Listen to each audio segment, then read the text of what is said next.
ladies and gentlemen, it's MCW Resurgence.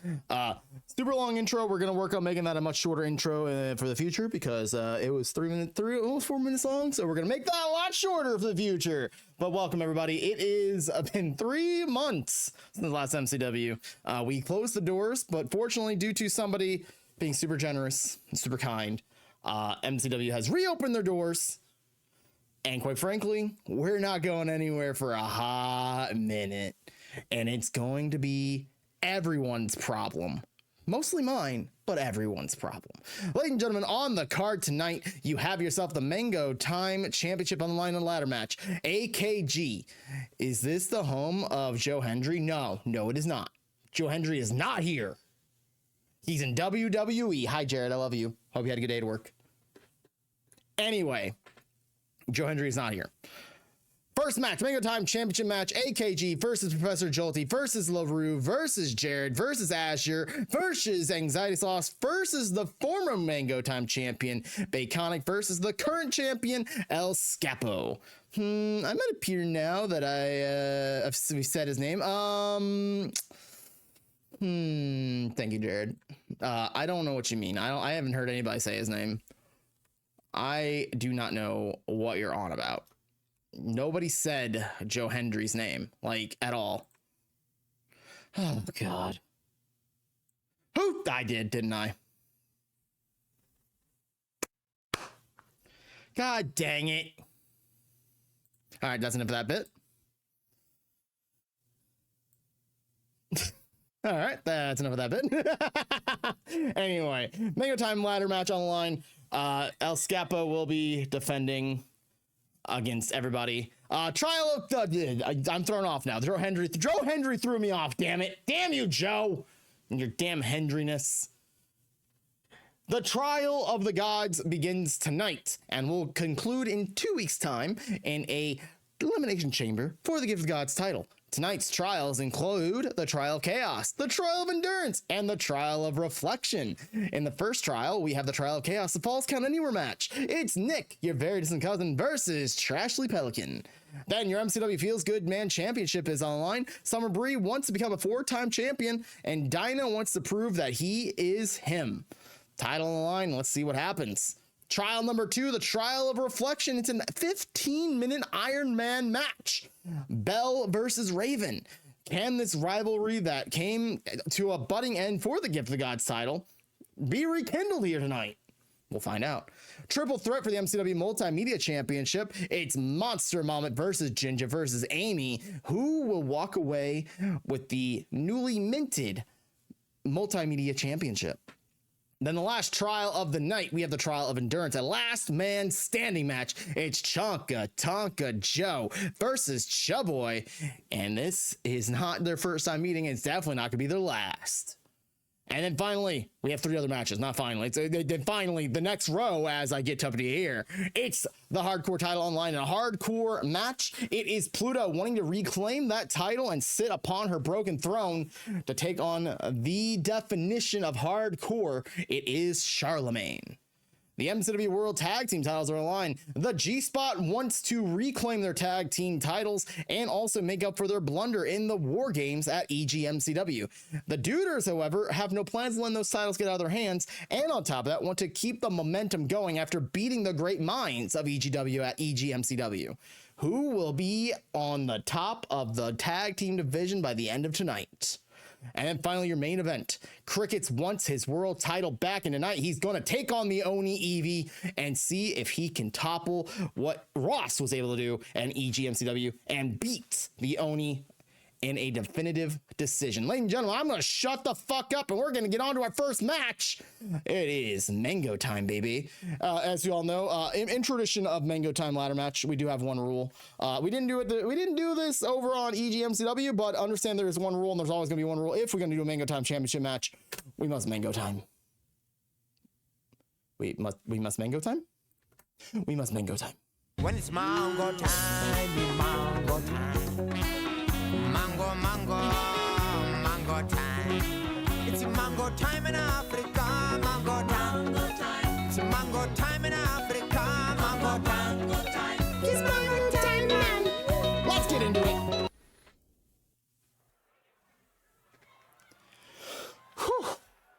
Man, I'm a little rusty, chat. I'm not gonna lie to you. The following ladder match is for the MCW Mango Time Championship.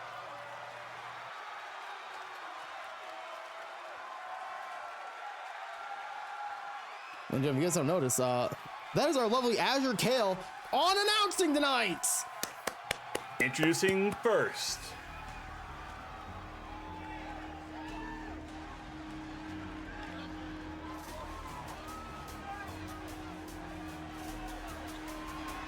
it's Jared. Jared looking to finally get a victory under his belt in a championship match. The man has won match after match, but has not, when it's come time to push the shove and everything between, has fallen short. Can tonight be the night that he changes it up? Mango Time is chaos. It is the infernal match of 8 people. If there's ever going to be a match that will be a good opportunity for someone to capitalize and take power towards it, Jared could easily be the one to capitalize on the situation. It's time for Mango Time.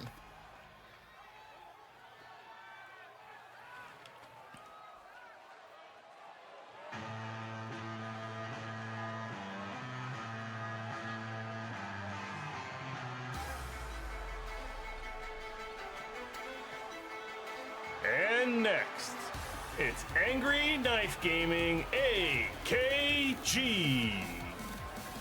Those of you who are new to MCW probably don't know AKG all that well, but let me tell you this, he may look like a nice guy, he may seem like he's your best friend, but this man has no issue stabbing anyone he needs to stab when it comes to winning matches.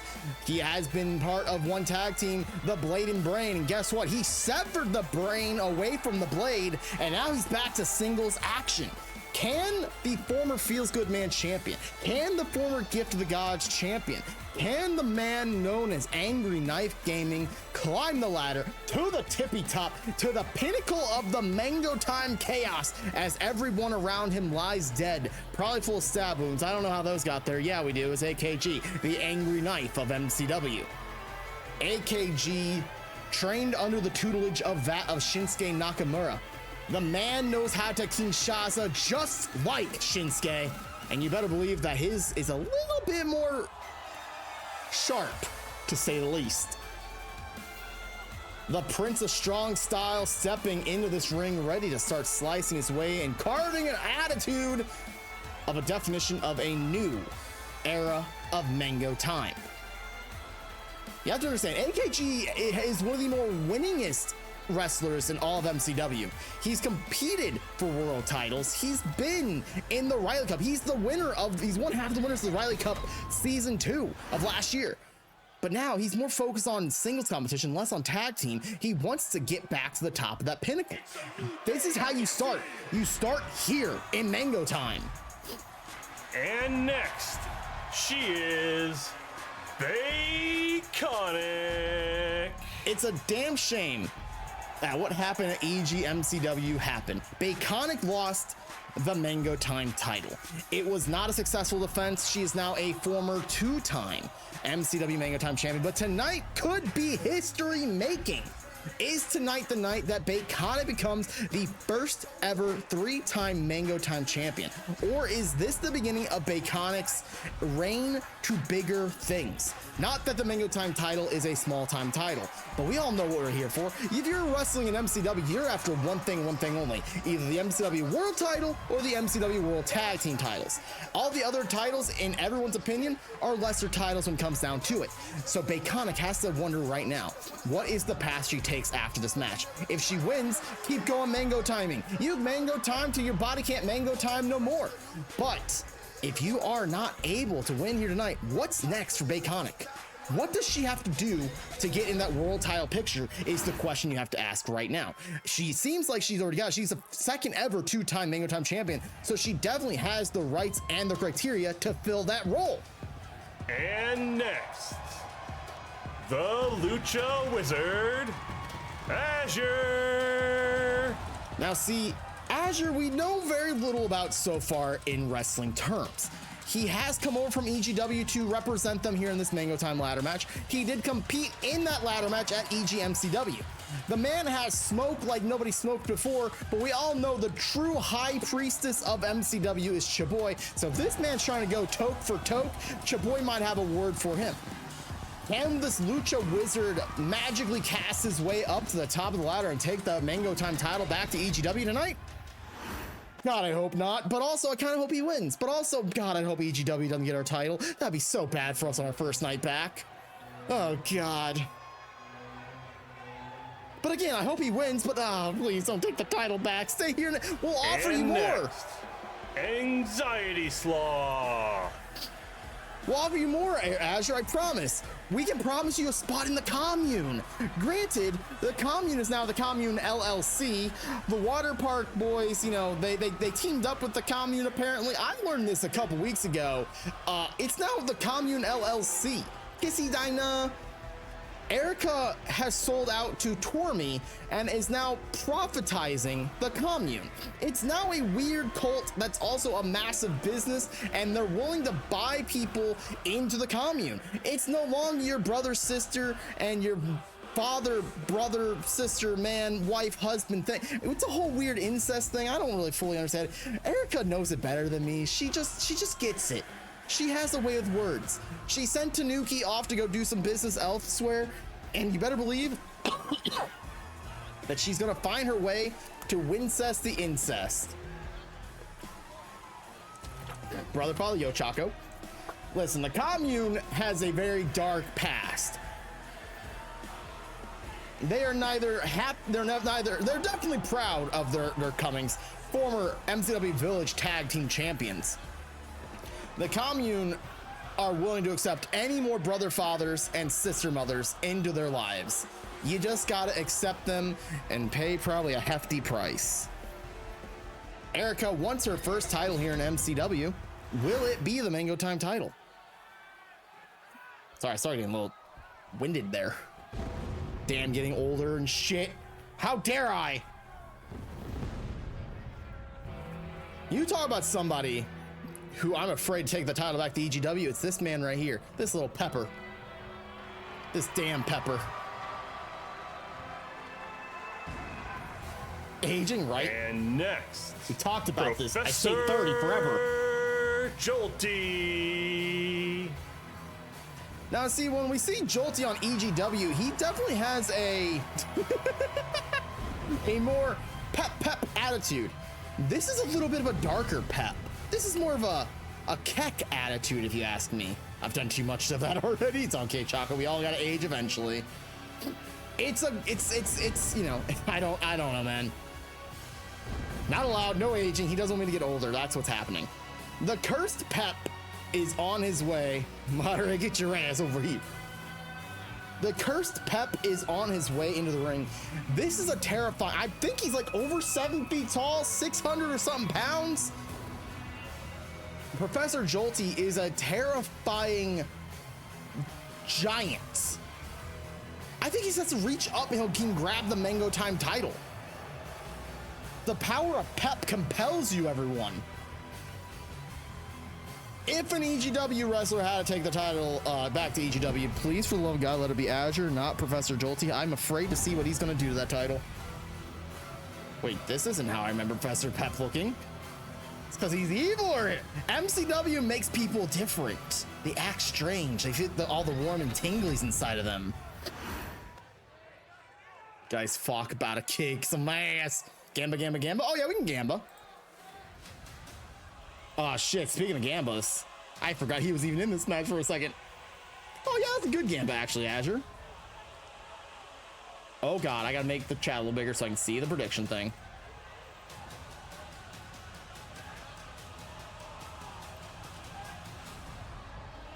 I will tell you guys this. MCW does have a bigger pool in this match of competitors. So there is your little bit of a leeway if you want someone to believe in. Gamba, Gamba, Gamba.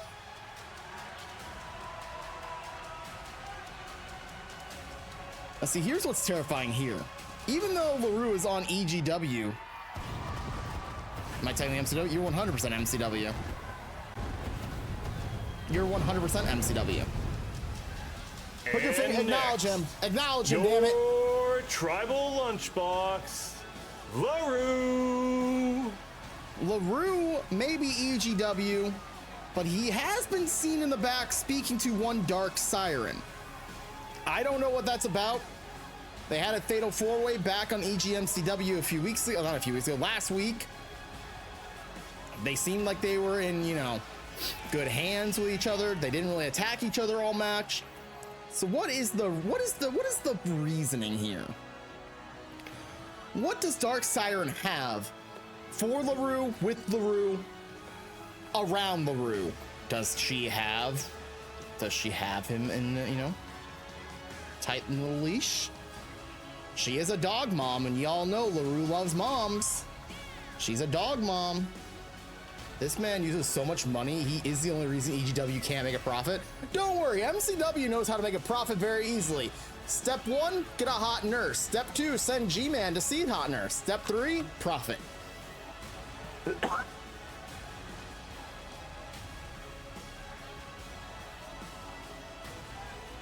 Ah, god damn. The hot nurse distracts him so we can steal G-Man's credit card. I'm starting to get really dry throat, so that's a bad sign immediately. Can LaRue, this absolute beast of an individual, find his way up a ladder and claim his second championship ever in his professional wrestling career? First ever EGW champion. Can he be the, like, 18th MCW Mango Time champion? How many former Mango Time champions have we had? I got my notes over here. I can look back a little bit. My notepad. EGW Mango Time champions 1, 2, 3, 4, 5, 6, 7, 8, 9, 10, 11 former champions. Currently on our 12th champion in this guy right here. Who could be number 13 of the Mango Time And championships? finally,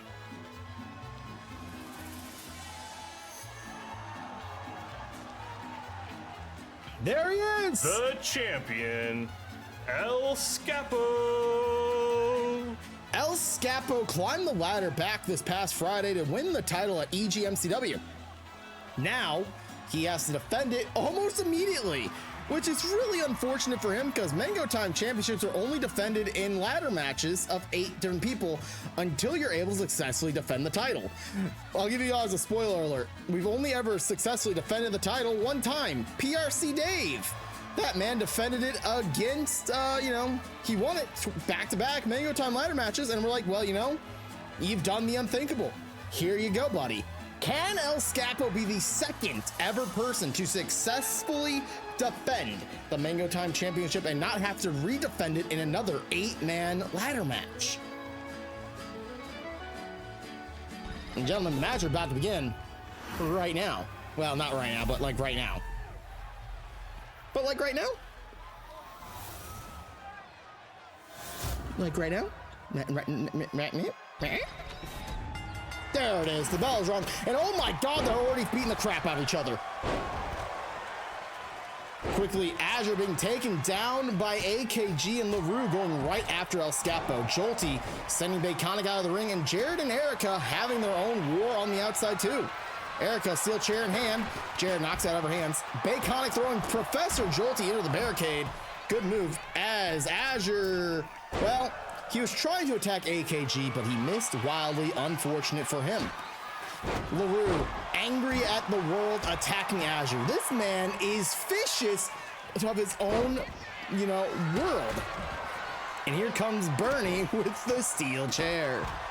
Oh, Erica just brutalizing Jared there. Jesus. An absolute banger of a bang bashed up. El Scapo with a table, throwing it into the ring. Oh my god, it's just one of those things. These matches are hard to call because there's just so much happening all at one time. And it's like, what can we say is happening? As AKG drops the ladder, El Scapo suplexing him, setting him down on the ground outside. Baconic sent out of the ring. Erica chasing suit. LaRue being thrown around by Azure as Jared picks up a nope, did not pick up the table. He dropped the table as Azure scoops him up. Taking him over the corner, dropping him face first. Snake eyes. Another Hurricane Rana to LaRue. Azure keeping LaRue off his feet and on the ground as Erica with a kendo stick to Jolty. AKG trying to mount Scappo. Scappo getting away from him quickly.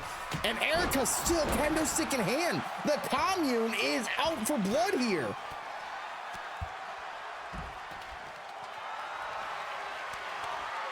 Azure sending Jarrett's neck through a pane, and look at that, LaRue spine first into the ring post, thanks to AKG. Steel chair swung, missed wildly somehow, and Azure has a pair of steel steps. That's not great if you ask me. Oh, ooh, AKG saw it coming, kicked to the midsection, dropping those steps as LaRue is inside the ring with Jared's ladder and a table in there as Jolty takes down Baconic, and El Scapo going to do a beautiful fisherman suplex right to Anxiety Sloth. Face first goes AKG. Jared picking up the ladder. LaRue off the top rope, taking Jared down with a beautiful single arm hammer drop. El Scapo suplexing Azure. It's luchador v luchador violence, and quite frankly, we encourage all sorts of violence here. Let the violence be violence. Oh, LaRue went for a Superman punch onto Anxiety Sloth, but she sidestepped it perfectly and nailed. Nothing more to that. Getting caught up by Azure, taking her down onto the ground. El Scapo fighting away at Baconic. These two must hate each other, mostly simply because Baconic probably hates El Scapo for taking the Mango Time title away from her. It's what it is how it be. Life do move on, end of story. It's chaos. That's the Mango Time way, baby. Jolty getting caught with a crossbody by Professor Jolty. El Scapo, steel stairs in hand, getting kicked out of his hands by Baconic. Jared starting to swarm out on the outside. Big clothesline by LaRue as Azure takes another beating straight to Pep Jolty right in the middle of the ring. LaRue is psyching himself up, but Jolty, quick drop toe hold, taking Azure down on the mat. It's not a submissions match, so trying to do a submission right now, kind of pointless to the fullest. Jared leaning up against the announce table. Baconic sent down ringside as El Scapo pointing her way as AKG locks up with Jolty, lifting him up. Azure just watching idly and waiting for Jared to get in the ring. Look at this, Azure. Oh, the Canadian Destroyer destroying Jared. LaRue and Azure looking each other finally in the eyes. Are they gonna kiss? They're gonna make out? Uh-oh. Okay, well, look, Azure's done being nice. Beautiful helicopter Hurricane Rana taking LaRue off his feet. Big commune slam. Erica taking Baconic down.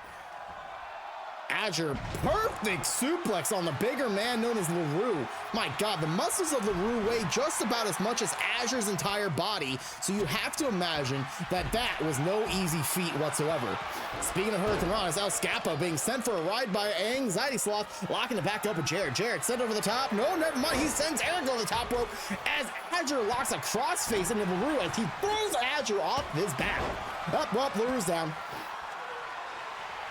And Jared now focusing in on Anxiety Sloth, trying to prove that he's the better Northeasterner, punching and stabbing away. Super kick by El Scapo. Take a moment to take a breather. El Scapo and Azure, oh my God, the Hurricane Rana dropped down into a crossface. AKG sent back inside the ring. No ladder yet set up, and it seems like AKG had that in mind, but he changed his mind as El Scapo grabbed onto the back. El Scapo into the table. Oh, that's not going to be. Oh, Jared with hitting the JC bop. And speaking of bops, oh God, El Scapo doesn't care. The broken table means nothing to him. Suplex onto Baconic. I don't know what's happening in the ring. The cameraman is focused in on Baconic and Jolty. Okay, somehow, where's El Scapo? Where'd he go? Oh, there he is. I see him now. Azure in the corner. AKG. Ooh, setting up the ladder, kicking him one more time. Yo, Dave. Up to the top of the ladder. AKG has grabbing the title. Oh, but look at this. Ooh, El Scapo and Azure. El Scapo not letting him forget that he put him through a table.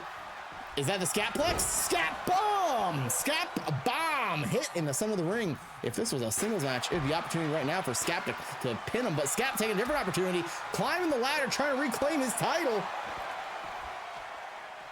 This is past my bedtime. Streams or comments not allowed. What's up, Dave? Hoping good day today. Erica now wanting her chance of the title, reaching up. But look at that, AKG closed the ladder while she's standing on the top of it. Quickly falling off goes Erica. AKG, ooh, sliding out of El Scapo. Jared getting punched in the back of the head by Azure as Jolty is jacking off two dicks at the same time. Man, those Giants really like that JO that he just gave him. LaRue getting another table out from underneath the ring. El Scapo getting big slammed. I think Erica stole my lunch money or something. No, that was LaRue. He is your tribal lunchbox, and he did put it inside of the lunchbox. Again, it's that northeastern mentality. Y'all hate each other for whatever reason. Oh my God, the Peplex by Jolty on to Baconic. Azure out of the ring by Jolty. Jolty midsection kick to LaRue. LaRue locking back up with Jolty. Jolty scooping up LaRue. Where's he taking him? Oh, snake eyes. El Scapo, kendo stick in hand. Baconic just leveling El Scapo. Oh my God, Jolty tried to kill LaRue with a table. Holy shit. I've never seen a man chuck a table like that, and oh, El Scapo is down from a steel chair from Baconic. Azure dragged over to the corner. Erica slammed hard to the corner. Ooh, big kick by LaRue onto Jolty, and LaRue with a spear. Beautiful suplex by Azure. Jared locking up with LaRue. Bad plan, Jared. I'm not gonna lie to you. That is not a fight you want to have, buddy. Pancaking Jared. Baconic trying to push the ladder over, but AKG stops it. El Scapo up on top of the ladder. Oh my God, no way, no way. They're all leaving alone. El Scapo wins.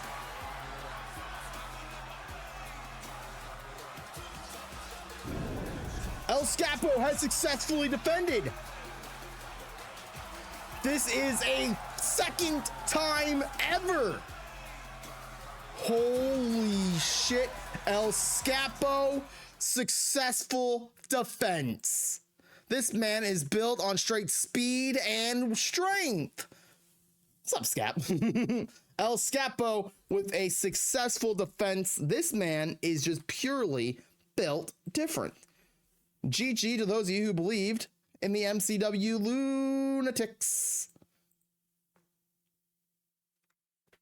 Anyway, congratulations, El Scapo. He can now defend the title in a non-ladder match. This is actually unprecedented. This is a first time for everything. Well, second time technically. Granted, when PRC Dave had to defend his title in a non-ladder match, he lost it after one match. So hopes are high. Anyway, our next match, ladies and gentlemen, if I can look at my notes so I can quickly see things, and bada bing, bada boom, over to my notepad. Wait, he's MCW? I'm so lost. Oh yeah, El Scapo is MCW. He is not EGW at all. Trust me. Trust me. He signed with MCW first. EGW just uses him as talent from time to time. It's all good. Speaking of talent from time to time, it's time for our trial of the down with EGW, chat. MCW, let's rise up. We're the better brand. We just prove it. We just proved it right there. We just promoted their talent way better than they ever did themselves. Easy as pie, baby. I've ordered throwing away 150K. There will be no protest from me.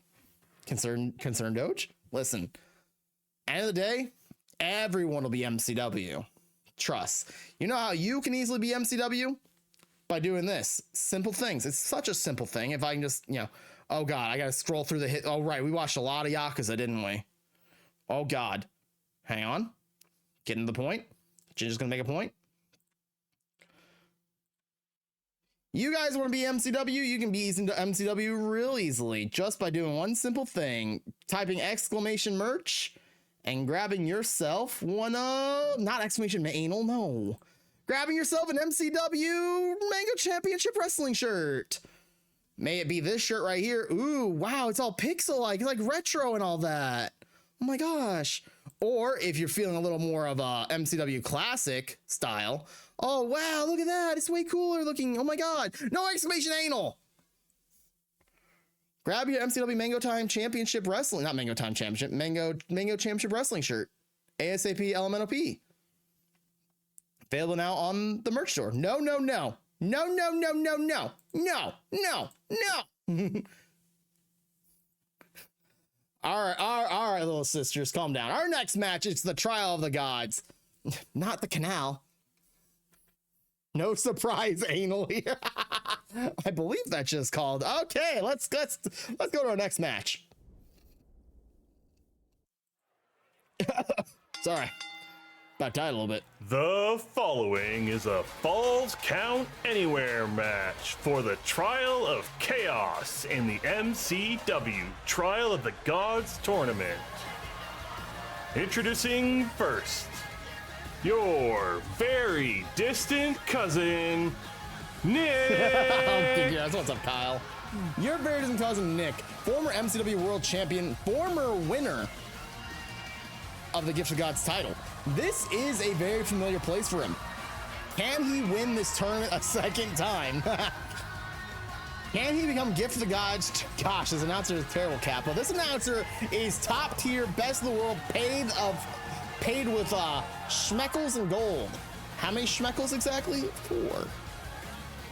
Regardless, Nick ready to take it to chaos to a limit here tonight against Tragedy Pelican. Can these two make a statement here tonight in a pure chaos style of match? Where is our exclamation above? Why is oh, I see why. I see why. There it is. And finally, for a second. that's a fair Tragedy statement. Pelican. What do you need to actually?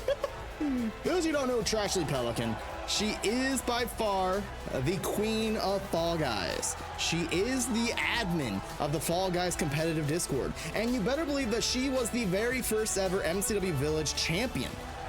Tragedy Pelican is also known as the nose breaker, breaking someone's nose on like the first week of MCW back 3 years ago. And to this day, I smile the fact that she broke his fucking nose. Ah, good times. Good times. Tragedy Pelican ready to make claim here tonight in this Trial of the Gods, the Trial of Chaos. For those of you who don't know who the Trial of Chaos belongs to, it is known as, if I can look at my other notes, my other notepad. I have multiple notes, chat. Look at Ginger Go, he has notes. No, he doesn't. He's lying because he lost it. Man, one of these days I'm actually gonna keep shit. The god of chaos, you guys know him. It's Mango, the trickster deity of chaos and celebrations. The universe laughs loudest when plans fall apart. And right now, the plan is nobody's gonna be able to get a pinfall inside that ring. It's probably gonna fall on the outside of the ring. Look at that medallion. The medallion of chaos. Your very distant cousin, Tragedy Pelican. The bell is about to ring. Madame Referee is your official yet again, and all the good things in between. Nick quickly with a leg sweep, taking Tragedy down. And a springboard splash missing wildly as Tragedy drops double fists right to the face. I'll ban anyone for money. That's a fair statement, honestly. If you want to pay my mods, go for it. Have them ban somebody, but you gotta make sure to give them the biddies, not me. I'll say it. My mods are bribable, apparently. Tragedy now kicking away at Nick, but look at this, Nick rolling out of the way. Smart play. I said my mods are bribable, not me. Nick now slamming the arm of Tragedy into the ground. Nick having the ground game control. This is a very different Nick than we're used to. Ban Azure? Uh-oh. I'm the video game boy. I'm the one who wins. Again, I'm not bribable, but also my mods know that, you know.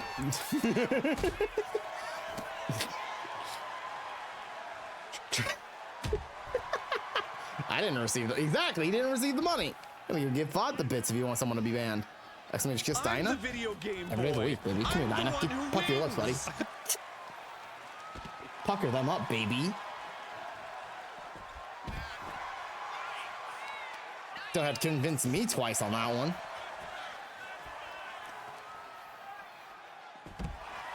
Nick missing wildly as Trashley rolls out of the way. The fight is taken to the outside of the ring. Chaos is consumed all over chat right now, which I love. I love it when Chaos consumes. It only makes sense since we're in the trial of Chaos. Nick laying Trashley out with a big kick, and now Stompies stomping away. Trashley might be in trouble if she doesn't get back to her feet soon.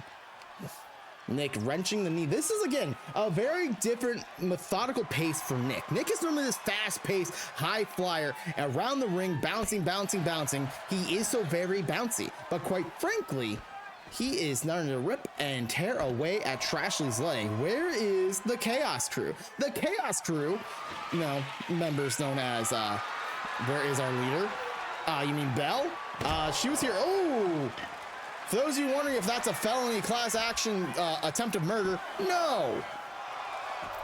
It's a 1-pound sledgehammer. That is not heavy enough to be considered a attack with a deadly weapon. The more you know. Trashley going for a big kick, missed it wildly. Nick slamming Trashley into the barricade on Prime Video. You know, the Chaos Munchers. The Chaos Munchers will be here eventually, maybe someday down the line, eventually. As Nick looking to start to topple everything around butt munchers. Butt munchers. Nick locking in a modified single leg Boston Crab, trying to take things out of Trashley. Oh God, looked like Nick got caught up on her ankle. Locked back up, slamming Trashley. Ooh, missing the ring post. Crazy play. Elbow drop missing wildly. Nick super kick to Trashley. Trashley feeling the wrath there. Kick out of 2. Butt Munchers will probably have a chance to be in action. Oh, roll up, small cradle. Small package, small cradle, only 1 count. The Riley Cup, for those of you who don't know, the Murphy and Riley Cup return very soon. The Murphy Cup begins December 6th, and the Riley Cup will begin on December 13th. Nick, what the, oh my God, what the hell just happened?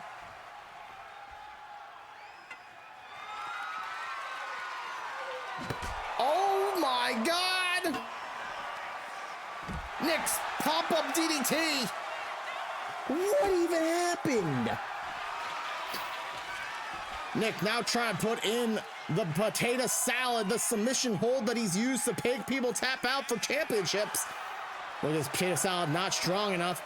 Trashley kicking the knee into the back of the head of Nick. I read Fod's message saying, Dame Dane, yo, Dame Dano, yo. He's doing karaoke as Trashley lines up to pick Nick up. The competitive fall, guys. It's the slime climb, the slime climb. Ooh, slime climb not casting another victim here tonight. Trashley sending Nick down the ringside once again. Fod, enjoy your lurkage. Nick back up to his feet, going for another jumping DDT. Trashley sidesteps. Nick now capitalizing, picking Trashley up, going for a power bomb. Oh my God, no. Oh! Power bomb into the ring post and onto the ground as Trashley built up the head of steam, clothesline Nick. Oh, Nick holding on the neck. Sledgehammer placed precisely into the abdomen of Nick. Trashley want to go for that pin. She wants to end this now. She wants to move on with her day. Kick out at not even 1. Nick is not tired yet, Trashley. Slap of the titty, slap of the face, kick to the midsections. Trashley now sending Nick down ringside, falling over. Oh my God, like a limp little body, falling to the ground harsh. Trashley missing that move, which will be known as the hand drop. Pop-up DDT once again, hitting it viciously on the concrete floor. That padding on the outside is so thin that even the simplest little bump onto it is gonna feel like a pain in the ass if you've ever felt one. Nick, what the hell are you doing, Nick? Tope suicida onto the outside of the ring, missing just wildly over Trashley's head. This man projecticized Trashley getting up and missed it wildly by a literal 5 seconds. Trashley sending Nick back inside the ring. Pretty tame to bring the match back inside. Referee and Trashley back inside the ring at the same time in unison there. What is happening in this match? Trashley showing off her Dead by Daylight skills right now. Dropping the kite. As Trashley now makes her way up to the middle rope. Dropping the hammer onto Nick's face. Oh, God. Big knee, taking Nick down onto the mat. Nick slowly crawling back to the oh, God, the corner. This might not be where you want to be, Nick. Trashley pumping herself up, running in. Big, oh, no, big elbow. Nick ready for it. Super kick to the knee. Super kick to the face. Nick trying to end this in the middle of the ring. What the hell? Kick out at 2. Nick super close, yet so very far away. Nick doesn't do spears. Looks like he's trying to spear, about to spear Trashley. Well, he's not about to spear Trashley, but he is doing a hurricane. What the hell? I've never seen someone do a fancy ass hurricane rana like that before. Holy shit.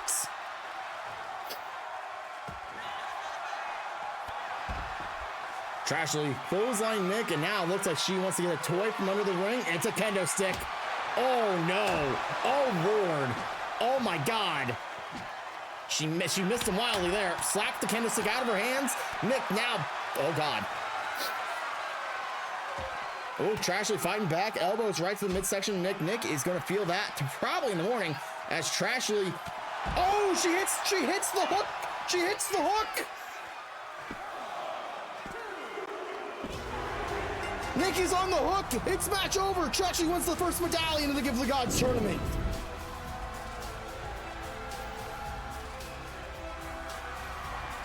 Trashley Pelican claiming victory in the first spot in the Trial of the Gods finale in the Elimination Chamber for the Gift of the Gods title. She holds the medallion proudly, and quite frankly, she finally found her way closer back to the top of the food chain. Ladies and gentlemen, absolute insane start of the night. Crazy Mango Time ladder match, and then a Falls Count Anywhere match that almost ended inside the ring, which is pretty wild if you ask me. Regardless, our next match is not gonna be pretty. I feel there's a lot of angst and anger involved in this upcoming match.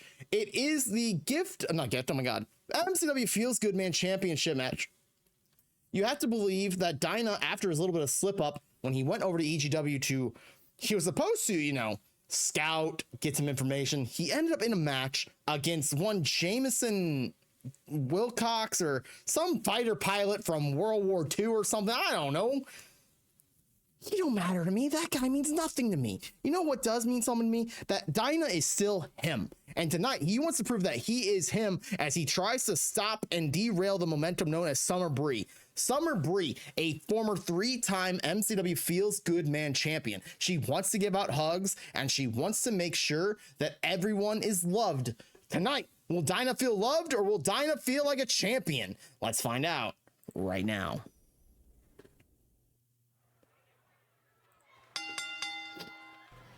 The following match is scheduled for one fall and is for the MCW Feels Good Man Championship.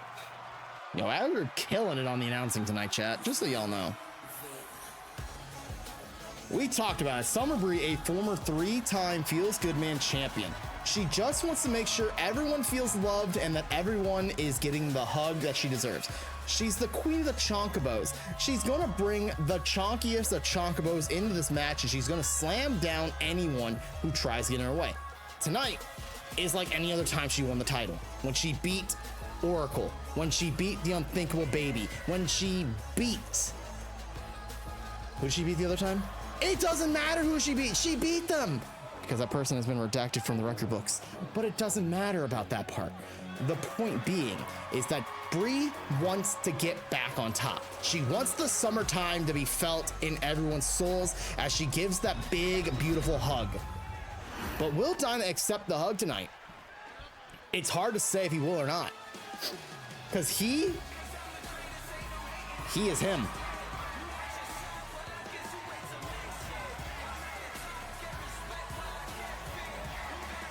Dyna huggo. He could become Dyna Huggo tonight. It is a very unlikely situation, but quite frankly, it's one of those things where Dyna has to either embrace the hug or he has to embrace that he is him. When he went to EGW, he made a little bit of slip up, kind of got distracted, kind of wasn't expecting it. Steve kind of threw him into the pit, and you know, words were thrown and things happened, and he wasn't a match, and he wasn't prepared for. He lost the match. It is what it is. He needs to bounce back. He is your feels good man champion for a reason. The bounce back is real, and you better believe that he's going to bounce it back here tonight, as he's flexing on every single person that he possibly can. Is it nothing but Mungo, or is it nothing but hugs? Let's send it to Azure for the ring announcements.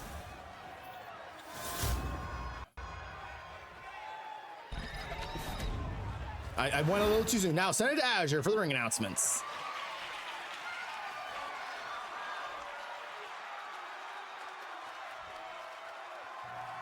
Introducing first, she is the queen of the Choncobos, Summer Bree.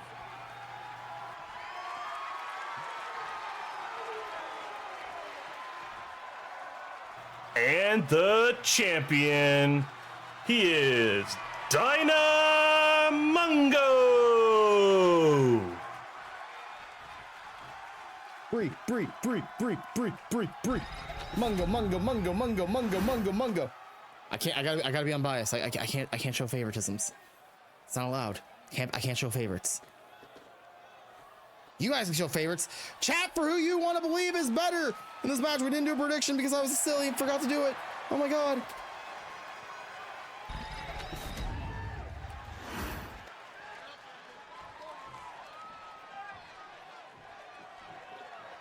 You guys don't get much time to vote on this one because I was silly and I forgot to put the thing out. You guys got 1 minute. Go. Prediction. Gamba.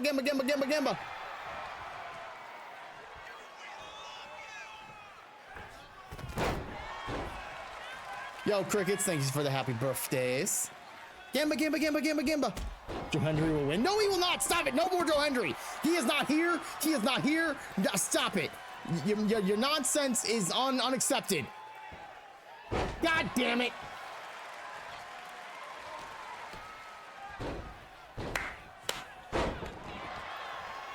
That's enough of that bit. Drake's will be on a good day today. As Bree punches away at Dyna, I just like hardcore blinked. Now that's something you would see from Patrick Mahomes. Oh my god. Bree stomping away at Dyna. She is delivering hit after a hit, and Bree is very vicious. We pointed this out a couple weeks ago when she was in a match with, I want to say that was a match against Kaizo Rob. She was feeling a little extra stiff, and she just kind of laid into a little bit harder than anyone else. We have not seen this version of Bree. She seems to be becoming a little bit more vicious. She has been the top feels good man champion, period, across the board. Has won it more times than anybody else, and now she's at that point where she needs to start, like we said with Baconic. What's next for Summer Bree? Hurricane Rana off the top rope, taking it right to Dyna Mungo. Dyna, true heart of a fighting champion, floating over with a DDT. Nice transitional DDT, getting himself a little bit of move. Springboard splash onto Bree. He finally capitalized on one of the springboards. We saw him try and do multiple springboard moves over an EGW when he did that attack, but quite frankly, he was not hitting the point. Tonight, he's so far 1 for 1 on his high-flying moves as he turns around, twisting neck breaker, sending Bree down to the ground. I'm gonna die, I think. Bree bouncing the ropes, Dyna lifting up, and just dropping Bree down onto the ground. Off the ropes goes Dyna, jumping up and hitting an elbow right to the chest of Bree. And now Dyna laying down the smack right into her face. I can't say lay the smack down because the Rock might sue me. You didn't hear the last part, Rocky boy. Got a 2 count, Dyna Mungo. Going out of the ring. Oh no, he's springing, and and now we are 1 for 2. 1 for 2 on the high flying moves as Bree springboard DDTs. Let's change the pace immediately again. That one misstep could cost Dinah the title, but look at this. Dinah quickly countering Bree, kick to the midsection, and he is lifting her up. But Bree, Queen of the Chonkbos, chomping away at his head, elbow first, midsection kick, take him down to a knee. And Bree, oh, a spiked Hurricane Rana. That is vicious. We're getting word. She calls that spiked Hurricane Rana the Chonkbos Talon. It is not something I think anybody wants to get hit by. It is definitely one of the more vicious moves that I think I've seen. And that's a code breaker. Bree now going top rope. You know what that means. Oh my goodness. It was a Breton bomb, but oh my God, Mungo with the code breaker. Holy shit, they both answered each other with their own code breakers. Ooh, Dinah trying to get in a strike fest with Bree is a crazy thing. Bree lifting up Mungo. Oh, and went for a neck breaker. Dinah sliding out of the way perfectly. Dinah now punched right to the shoulder of Bree, trying to bring her over to the corner. It looks like this is not where you want to be for Summer Bree. This is usually in an area of nothing but Mungo getting hit. Bree kick to the head of Dinah, taking him down off his feet, making him a little disoriented. Dinah doing the smart thing. Champion's advantage, getting out of the ring. Oh my God! Bree throwing everything out the window, doing a frog splash to the outside of the ring onto Dinah Mungo. She's crazy. Kick out of 2. Dinah needs to get back in the position here as she hits another springboard DDT. This time out of the corner is the worst part as Dinah getting lifted up by Bree. Dinah able to fight it back, elbow right to the midsection. Dinah scooping up Bree. Oh my gosh, Dinah coming back into this, using everyone's favorite tag team partner, the top rope, setting Bree back off the rope, using that top rope across her throat, kind of with a choking action. It's not something that feels comfortable. That is not just like a rubber band that you're putting there. That is a metal like rope that's right there. It is wrapped by some plastic, but that plastic ain't much. That is gonna hurt if you drop head first into that rope. As Bree getting double knees to the back as she tries to hit a standing Breton bomb. Dinah launching Bree in the corner. Dinah has to get this momentum back into his position. He can easily do it, but Bree is too crafty. This is what we're seeing. We're seeing what's known as a classic veteran versus rookie situation. Summer Bree, been here since day one. Dinah Mungo has only been here not even a year. The fact that he has the title proves that rookies can do anything, but Bree is always the person to want to take it to the next level. She's gonna teach rookies what it means to bow down the queen. She levels Dinah right here, goes for the pin. Count at 2, Dinah not losing his title that easily. Uh-oh. We say that, and then Bree goes to the top rope. Breton, oh my God, he rolled out of the way a second time! Dinah rolling out of the way a second time from the Breton bomb. Holy shit, he scooping Bree up, body slamming her onto the mat. Dinah now top rope for himself. What's Dinah got planned here? Oh, he's going for nothing but Mungo? Nothing but Mungo! He hits the nothing but Mungo. He's dragging Bree away from the ropes. Now that is a smart play, if you ask me. Going for the pin. What? Bree kicking out. Oh, beautiful drop kick by Mungo. Dinah rolling over Bree. Big knee to the side of the head. This is where desperation might be setting in a little bit. Mungo watching himself. He's now 2 for 3 on springboard moves. Bree kicking out 2. She is not done yet. The queen is rallying the Chonkbos, and you have to wonder how much more life does the Chonkbos have as Mungo float over transitional DDT Bree goes down, but she's right back up, rolling out of the way from Dinah, going for a arm drag. She also did the splits that she did that arm drag. Holy shit. Roll through, landing on top of Mungo, on top of those ribs. Bree talking a mad amount of trash right now instead of staying on top of Mungo. Springboard, ooh, went for that DDT again, but Dinah ready this time. He's not only gonna hit by a third time. Bree slammed to the corner, face first, elbow right to the face of Dinah, locking it back up. Scoop up to the snake eyes. I got there eventually. Ooh, ooh, ooh.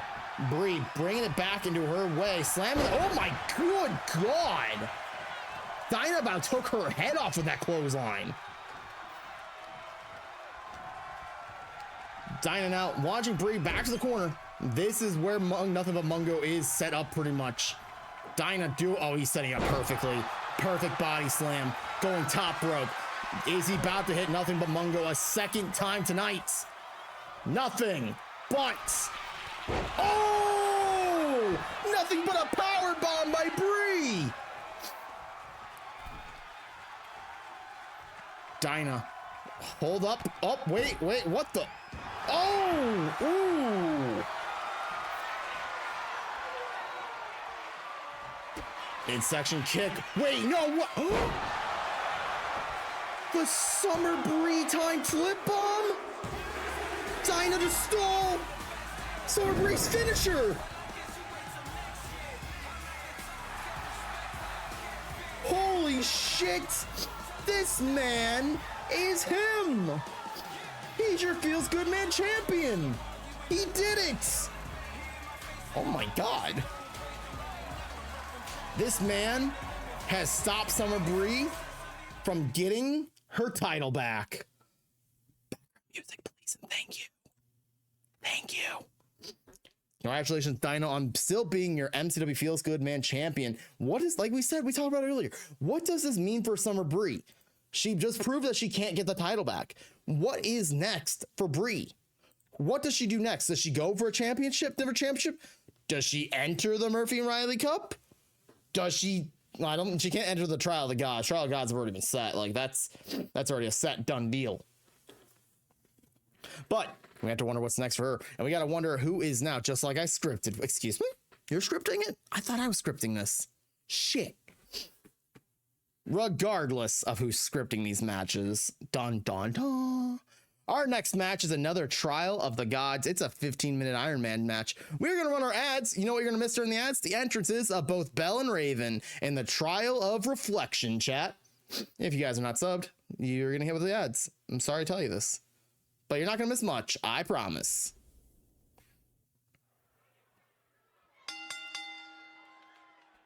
The following is a Monday night. 15-minute Iron Man match for the Trial of Reflection in the MCW Trial of the Gods tournament. I'm only gonna get another bottle of water. Introducing first, Belle. Oh, after I fell asleep. I see how it is. Ladies and gentlemen, this is the leader of the Chaos Munchers. It is Belle, former Gift of the Gods champion. She is the swinger of the Banana Hammer. Her focus is strictly to cause some chaos here tonight. Even though it is not the Trial of Chaos, it's the Trial of Reflection, you have to wonder what reflection Belle is looking into right now. Is she looking at the reflection of a former Gift of the Gods champion? Is she looking at the reflection of a former MCW Taco Bell champion? Belle has one true option right here tonight. Get the win, get the Gift of the Gods title, get the MCW World Championship back. Well, and by back, I mean for the first time. This is Belle's opportunity to start a legacy that begins here tonight in this Trial of Reflection. 15 minutes to get as many pinfalls or submissions as you can. Quite frankly, I feel like we need a counter of how many banana hammers are thrown here tonight. Because I have a feeling there's going to be a lot of banana hammers hit tonight.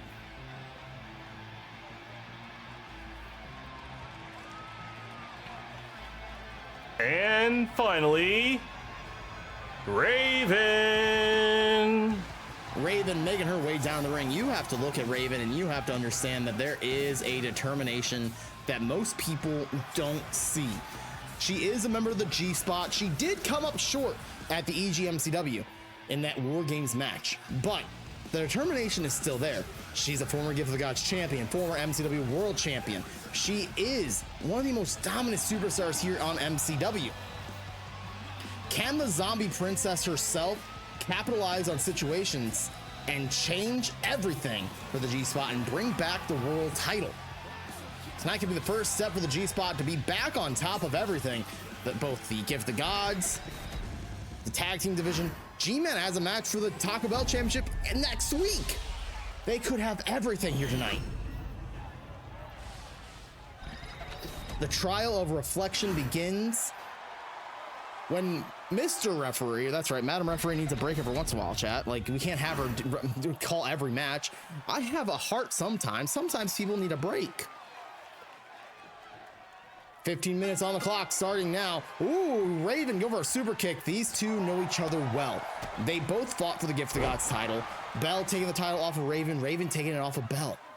It was a back and forth for that title all of twice. They, you know, Raven had the title, Bell took the title, Raven took the title, Raven cashed in, won the world title, so on and so forth.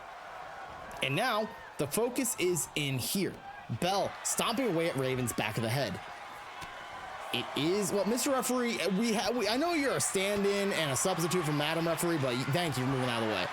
The slugfest has begun. Bell and Raven, center of the ring too. We are in the first minute and these two are already have, oh, Raven telling her, hit her right here. Hit me, sweetheart. Raven and Bell just trading blows. Overhand slaps, backhand slaps. Oh my God, Bell. Just taking it right to, oh, Bell telling her to hit her now. And again. Uh-oh, here we go.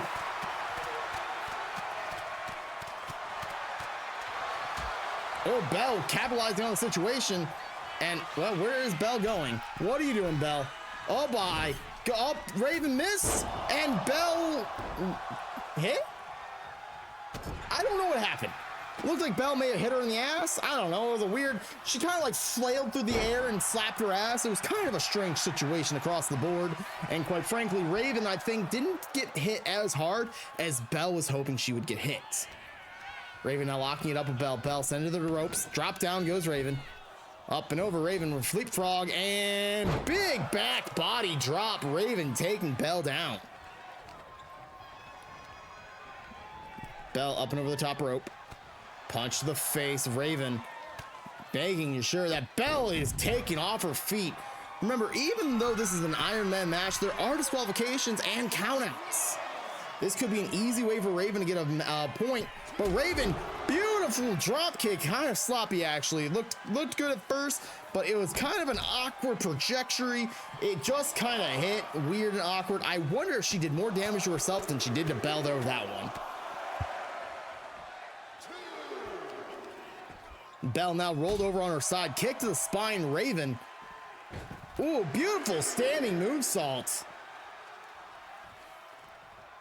Scooped up his belt. Look at this, Raven connecting with every single shot possible. Multiple hits, kicks connecting. Bell gonna feel that one. Raven going back inside the ring. She's trying to get that first point via count out. It is a legitimate strategy, Cotton. Let's see how well this pays off for Raven. Oh, she changed her mind. She thought she was going to get the count out, but saw she was getting back up before the count of 8. Bell tripping over her own feet on the outside. Raven, well, Raven's dancing over those steel steps. Good for her. Proud of her. Raven now focusing back in her attack on every single limb that is exposed that she can get her hands on. Good God almighty, Raven is she's in the driver's seat like crazy right now. Bell has to do something monumentous to get back in the driver's seat immediately. This match is only 4 minutes in, but it feels like Bell has been getting her ass handed to her for, what just happened? Okay. I think Raven just tripped herself up trying to do a springboard. And Bell capitalized for a minute. Big boot to the face. And now Raven up to Bell. Hurricane Rana. Raven not really known for Hurricanrana. That was a kind of a slow Hurricanrana, but she's up top rope now, going for a big knee across the throat. You take the ability to breathe, you take someone's ability to even compete anymore in this match.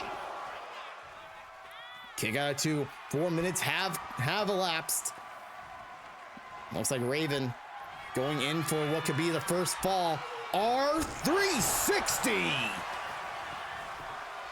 Raven hitting the R360 perfectly onto Bell. Bell kicking out of 2. Remember, finishers do not matter. Oh, there we go. That time she did whatever she was trying to do earlier. This time she didn't get tripped up. Raven, oh, got clotheslined by Bell. Bell trying to get back in this match. She has not been the last 5 minutes, not able to do anything. Raven just kind of dominating this match. Give him the cheeks. Give him the cheeks. Raven punch to the face, going for a back suplex. Ooh, Bell with a kip up. Oh, banana hammer. What the hell? She hit the banana hammer. What the actual fuck? She's getting her ass handed to her constantly, and then literally out of nowhere, banana hammer. Drop down. Leapfrog. Yosin. Up, missing wildly goes Bell. Raven off the ropes, and then, okay, yep, all right. The head of Fury going in, single leg takedown with the drop kick, and look at this Raven going for the pin, trying to get the first fall. Ooh, kick out of 2. Sin, hope you're having a great day today, buddy. Ooh, big slap across the titties, and a bitch boot to the face, knocking Bell down. Oh, Bell, small package. Referee, okay, that should have been at least a 2 count. Mr. Referee, you're on thin ice, sir. I feel like I'm dying, literally not going on my computer tonight. Oh gosh. Bell telling Raven where she can shove it. Well, best of luck not playing RuneScape tonight. Bell lifting up Raven, and Raven punching her way out of this powerbomb situation. Off her feet, and oh my good God. Oh, Bell right back up though. Sent out of the ring and instantly kicked right back up. And this is where these two know each other too well. They scoop up, they punch, and they kick. They know each other's moves way too well, and it is showing to the full detriment here tonight. And into those steel steps goes Raven. Bell back, well, not back for, it feels like the very first time. In the up, she was for the very first time in the driver's seat, and looks like Raven is, nope, yep, it's back to Raven. Raven back in the driver's seat once again. She hasn't left the driver's seat. It's been basically the driver's seat for Raven this entire time. I know the new sailing skill came out today. Deadass did the first new quest on my phone. Oh my God. Ooh, Raven back inside the ring. Count of 6 on Bell for the count out. Got the 7. And look at this. Raven telling her to hit her. That might have been a mistake. Raven, you do not give an inch. Bell bouncing Raven off the ropes. Banana hammer! Bell's done like 3 moves all match, 2 of which are banana hammers.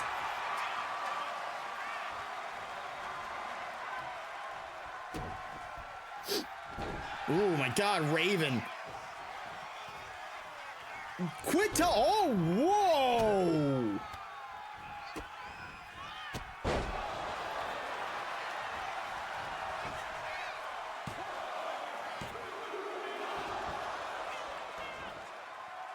Zero for zero, right? It would be pretty wild 0 for 0. Fortunately for us, we do have what's known as overtime if need be. R360, R360. I want to believe that might be point number 1 for Raven. Yep. You don't really kick out 2 R360s. Oh my God. Raven wanting to make a statement, elbow drop right to the heart, and you're too late. Oh my God, we're getting an upskirt shot. Oh my God, that's the first time in MCW history we got an upskirt shot from Bell. Turn Bell around, please. We don't need the upskirt shot. We are a PG show, damn it.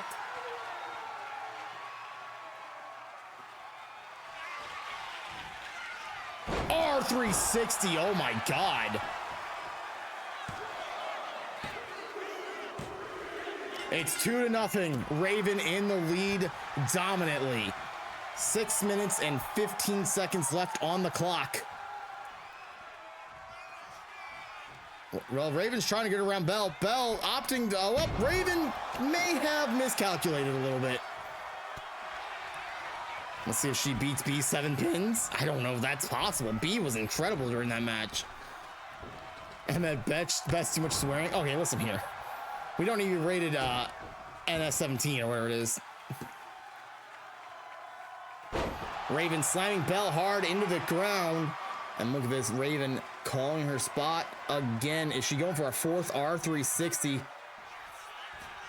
Locking up, scooping up Bell. Bell in trouble, dropped across the top rope. Everybody's favorite tag team partner. Raven now top rope, flying through the air, dropping a knee across the chest area. Oh my God. Oh, Bell kicking out. She had to use a lot of strength there to get out of that pin.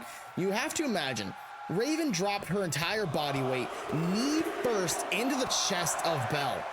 No matter how much boobage you have, the protection that you're being protected with boobs is not going to sustain how much weight just landed on your chest, knee first. Oh, here we go again. Raven doing that good. She just psyched Bell out a second time. Bell fell for it a second time. Oh my God, it's 3-0. Oh, Raven's starting to run away with it, isn't she? R360? Oh yeah, R360. Oh no. 4-0, Raven. Drop kick, springboard. Oh my God, do not make it 5-0. Raven, show some mercy. Show some mercy. Oh my God, driving a knee into the spine of Bell. Raven getting felt with an elbow right to the back of the head. Bell now, 1-2, make sure it's wizard time. Oh my God, the wizard time wasn't strong enough. Raven is not done after one wizard time.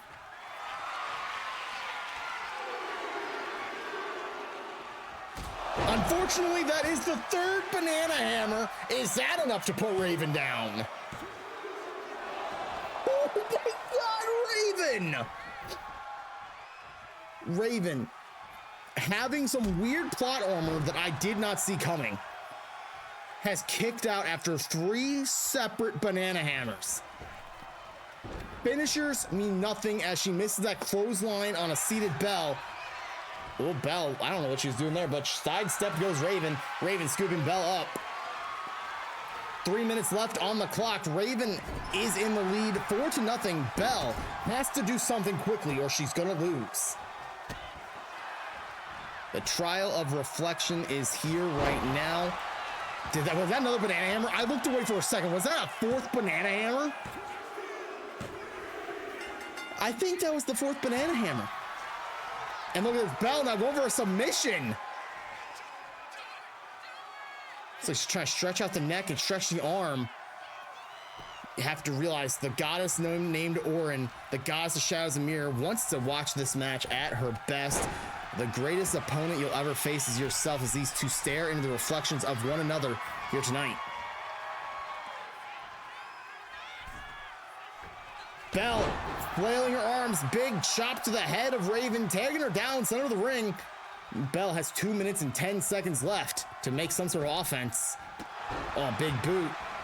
It's 4-1 in Raven's favor.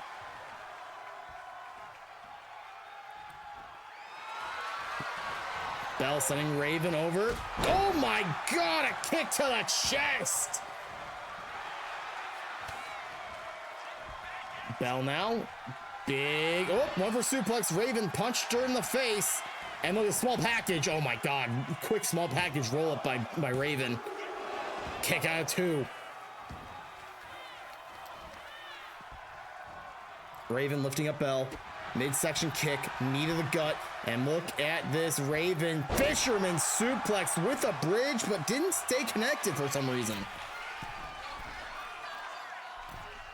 Big frog splash. Raven in the driver's seat once again, going for a pin, trying to make it 5-1. Ooh, kicking out at 2. Bell trying to save herself a little bit of humiliation. 4-1 right now is your score with the final minute remaining. It is not impossible to come back. Oh, but when an R360 gets hit in the center of the ring like that, it kind of makes it hard to come back. It's now 5-1. This is an actual brutal beatdown by Raven onto Bell. Bell trying to fight some offense. Again, not impossible to come back. But you got to move quickly, Bell. Banana hammer number 5. Hit perfectly center of the ring. Oh my God, Raven. You could have gave up one extra pin. Oh, this is mean. Raven looking at her reflection, she wants to become world champ again, and it's clear that she has that determination here in this trial of reflection. Last 10 seconds, impossible now for Bell to come back, especially if Raven hits a move like that. Beautiful uppercut in the middle of the ring, in the corner to the middle of the ring.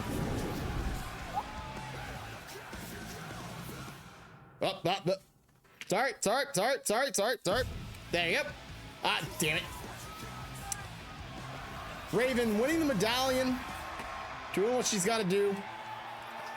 Raven on top of the world right now, going off to the Trial of the Gods finale inside the Elimination Chamber for the Gift of the Gods title. Can she do it? Can lightning strike twice? Can she win that title again and cash it in and become an MCW World Champion for the second time? We'll find out in 2 weeks' time, after 2 weeks from this upcoming Saturday, I think it is. Regardless, chat, we are on to our next match. It is a triple threat match for the Multimedia Championship. If you guys don't know the history of the Multimedia Championship, it is kind of held in regard as, kind of a tainted title right now. The final person to hold the title before we went on, a little bit of a, sabbatical, it was tainted by someone who was a piece of shit, in words that I will keep calm. I'll just use that word, a piece of shit. So MCW, the way that MCW takes care of things, whenever something like that comes to light, and it is one of our wrestlers that are at fault, we do take quick action and swift action. If you're a piece of shit, misogynistic pig, typically I don't tolerate it, and I get you out of my community, and I strip you of any championship, VIP status, etc. from you. Yeah. So now, the Fatal 4-Way that, is now a triple threat match. Because, these 3 people didn't get a chance to properly win the title. Because, they did get a chance to win the title, but it was in a Fatal 4 with somebody we don't talk about anymore. It's okay. It's all right. It's okay. Regardless, triple threat match. Multimedia Championship. Monster Mommet, Jinja, Amy's Peaks. The following is a triple threat match and is scheduled for one fall and is for the MCW Multimedia Championship. Introducing first, making her way to the ring, it's Amy's Peaks. Amy, former Multimedia Champion, former Twitch Champion, former Feels Good Man Champion. Now her focus is simply going to be to get back top of the mountain known as the Multimedia Championship.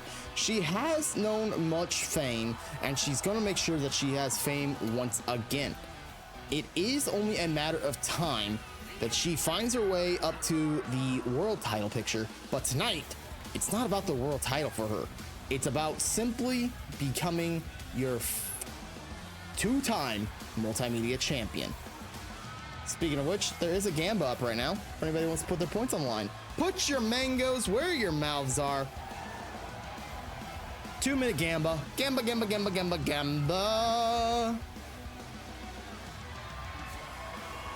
Amy, bringing the focus, bringing the pain. She's focusing in here tonight, and you have to wonder who has a chance to stand up against the hips that do not lie. She took her hair out of a bun and put it into a ponytail. Impressive.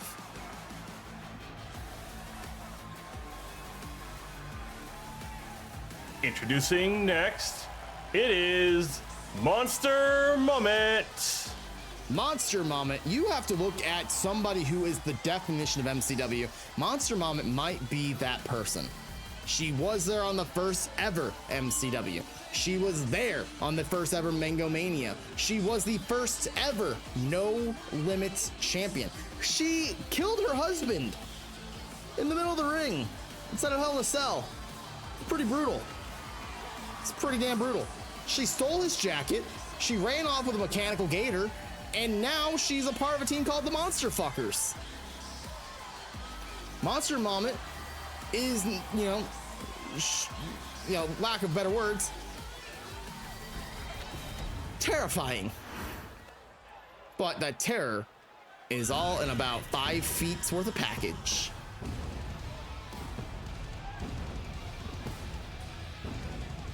Oh yeah, you better believe it's burning it down.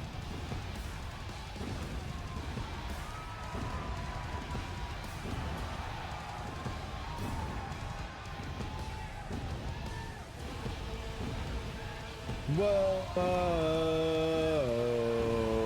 Who are we betting on right now? You have your triple threat match for the MCW Multimedia Champion. It's Monster And Moment. finally, he is Jinja.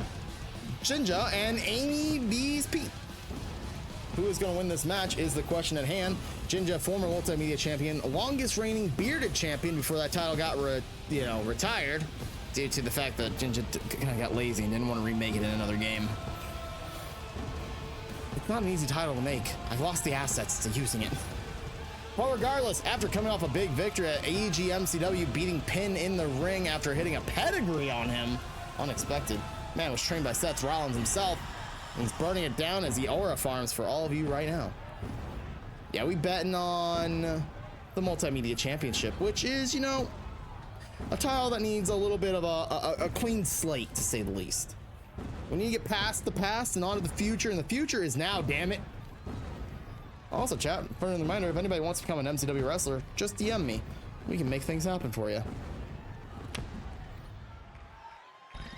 Great things happen when I start working my fingertips. Tip, tap, tip, tap, tip, tap, tap.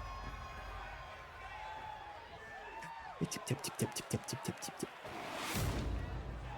Look at that beautiful title. There's Amy. There's Moment. And there's Jinja. Madame Referee back in the ring as Jinja gets taken down by Amy immediately. Moment locking up with Amy. Amy gonna get leg sweeps down hard as Jinja runs over, missing Wally, but Moment capitalized on that misstep. Punch to the face, down goes Jinja. Amy trying to suplex Moment. Moment quickly with an arm drag, taking Amy off her feet, and now Jinja right after Moment. Punch to the spine, and Amy doing some... Ooh! Drop kicking Jinja in the back as he does a backbreaker on Monster Moment. I don't know how effective that drop kick really was in the whole entire process of taking down Amy, but, our Moment, but it is what it is.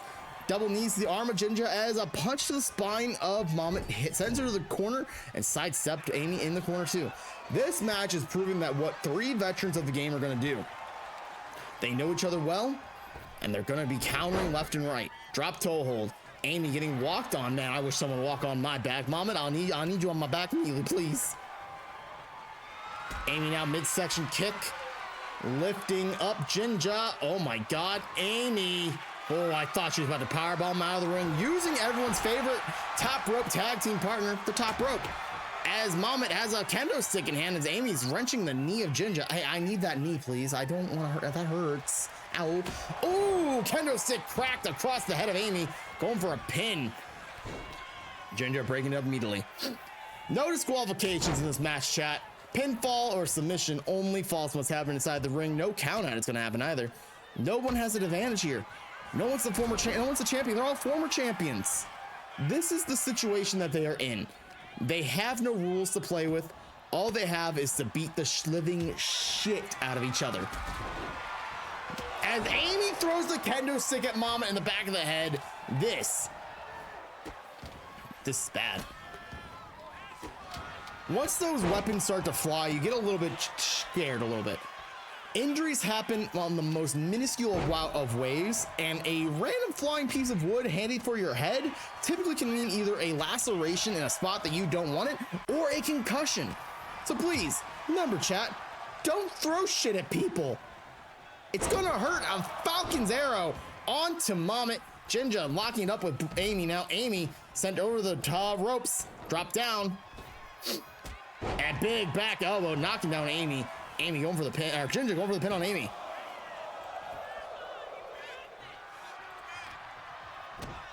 Yeah, that tracks. Oh my God, super kick to Amy. Amy goes down, monster moment rolling in, knocking over the Med-Dem referee as she starts her attack back on Jinja, locking up as Amy. Amy taking Mommet over the ropes. Oh, Amy sent out of the ring, Mommet. Ooh, she saw Jinja grab the kendo stick and quickly want to get that out of his hands, back to angrily attacking Mommet's midsection. Jinja locking up Mommet, and now look at this, roll up, small package. Not even one count. Referee made a weird position, and a German suplex taking Jinja off his feet is Amy. Amy and Mommet now throwing haymakers at one another, and quickly the kicks are in. Jinja, ooh, getting slapped. Oh, Amy doing that drop kick again, this time connecting with Mommet, but not enough to really do much other than knock her off her feet. The Ema suplex.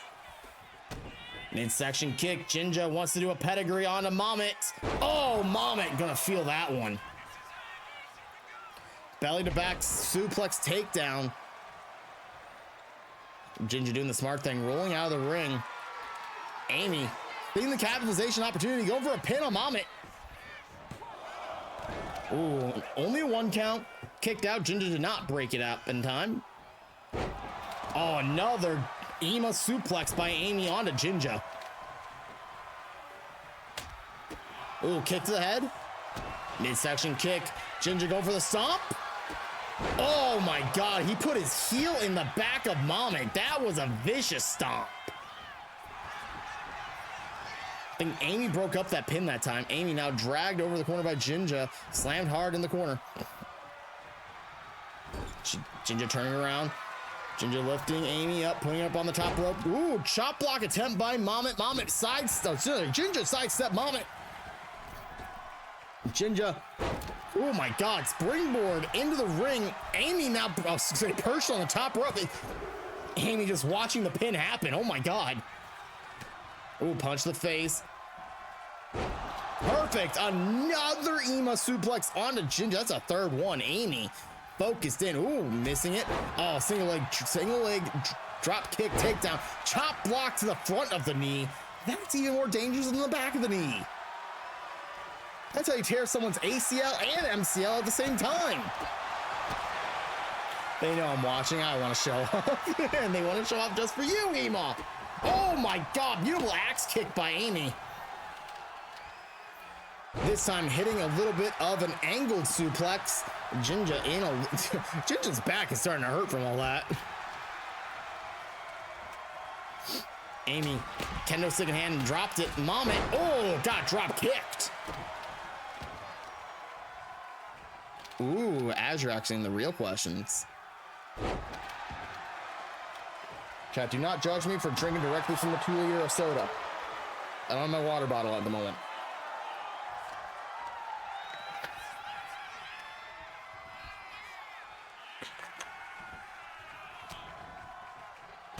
Jinja midsection kick to Amy, going for a pedigree, center of the ring.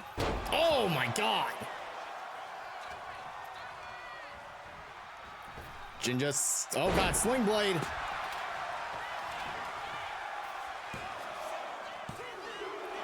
Ooh, I like a wrestler, but I don't creative well. Stark, you give me an idea, I can make it happen. And Emo, MCW is always looking for new wrestlers.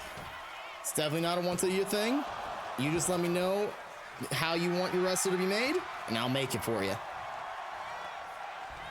Jinja, oh, with a broken arrow. Oh my God, Mommet! Good God almighty. She just chucked the kendo stick at, oh my God, Amy. Oh no, that's an armbar? Oh, breaking it up is Jinja. Can't stay, I owe you, but I love you. You're all good, Silver, I love you. You have a good day, buddy. Amy out of the grasp of Jinja. Moment now dragging Jinja. Oh, nope, Jinja fighting back. Oh, why am I always the target? Why do I always get hit by if stuff gets thrown? Uh-oh. Clearly my wrestler is pissed, and never mind, my wrestler has gotten over it. Picked up the stairs just to put down the stairs. Jinja focusing in on Mamet. Oh God, he's going for the stomp again. Oh my God, he put the heel into her head again. Oh, well, wait. Oh my God, the referee didn't count that as a breakout. Oh, what? Wait, did Jinja super kick Mamet?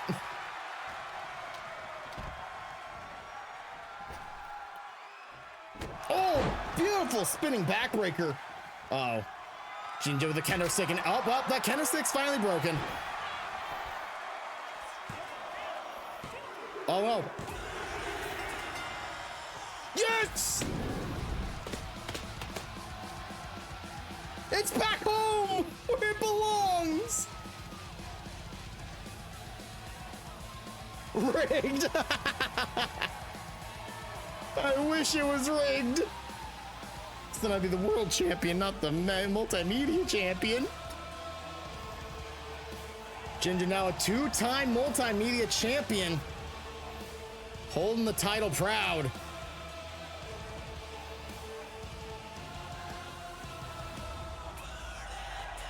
Burn it down, chat.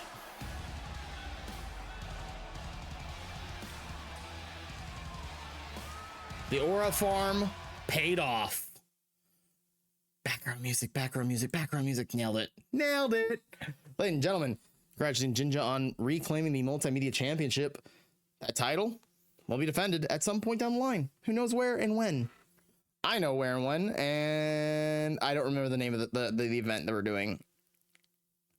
Regardless, on our next match, shall we? Ladies and gentlemen, our next match is the final Trial of the Gods match of this evening. It is a last man standing match. It's Jonka Tonka Joe versus that of Chaboy. And we'll tell you guys a little bit about them once we get to the ring.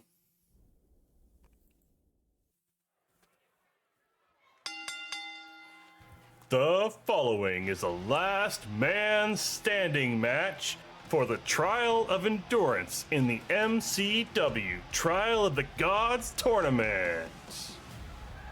Introducing first, Chonka Tonka Joe. Chonka Tonka Joe. For those of you who don't know who this man is, MCW original, but also the MCW's most losingest person until he won a match. He won a match and then went on to become the most winningest person in MCW. Only has ever held the Gift of the Gods title, now wants to try and get back into the favor of the gods. He's got one hard challenge to get there though. When you look at the gods, you think about all the gods, all gods across the world, up, down, left, right, all about and all that. You think about the god of endurance, the god of iron flesh, Krunka. The body breaks, the soul persists, and the spirits endures. In a last man standing match, all your main focus is to stay focused, be the last man standing. Do not fall, do not falter. You are not to be defeated. Even when your body says, I do not want to get back up, you get back up because your spirit says so. Joe Chonka Tonka himself knows that feeling, and he knows that even though he was on the losingest of lose streaks, that he had to get back up to finally get that big win. His only problem is now he's got to face off against this man.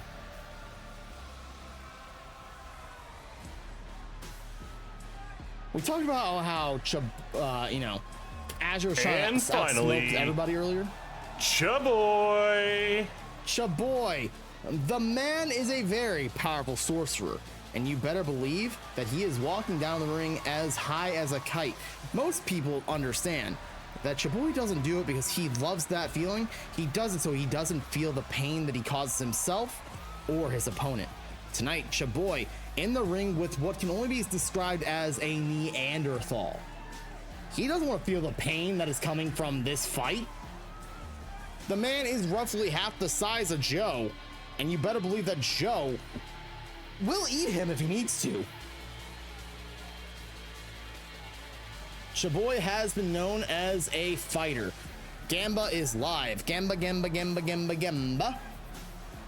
Chaboy, former Give the Gods champion. He was a part of the Oh Hey Hi How You Doing Boys back in the day, then a part of just the Boys. But now, focusing on himself and only himself, Chaboy, high as high can get, ready to test his endurance here tonight.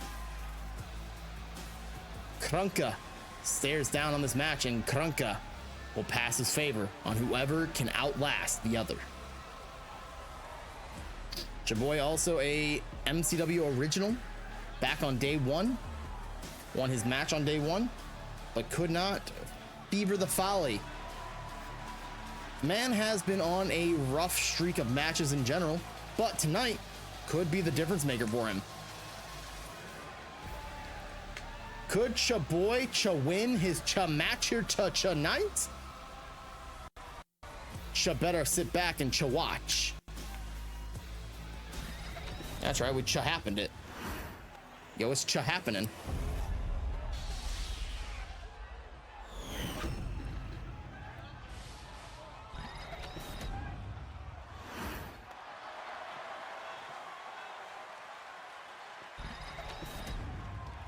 Gamba, Gamba, Gamba, Gamba, Gamba.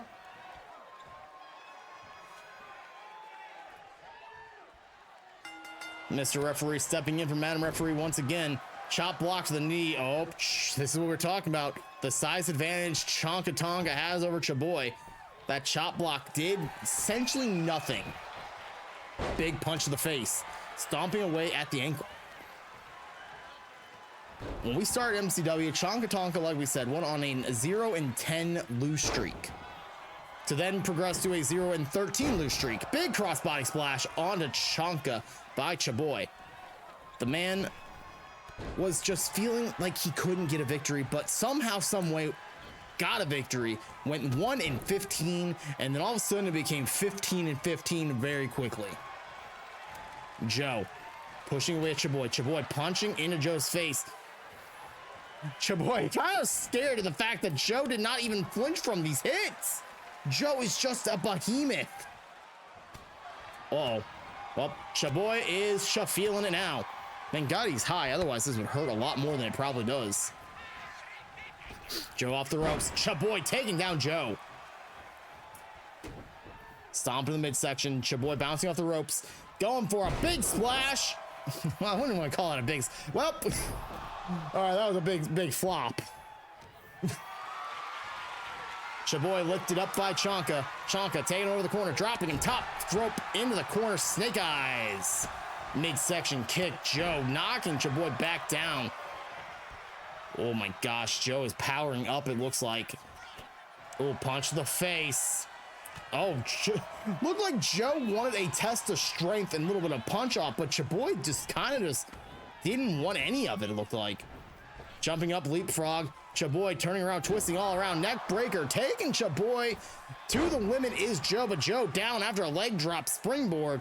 Chaboy getting a toy. There are no disqualifications last man standing match, so Chaboy has a nice little equalizer in the name of a kendo stick.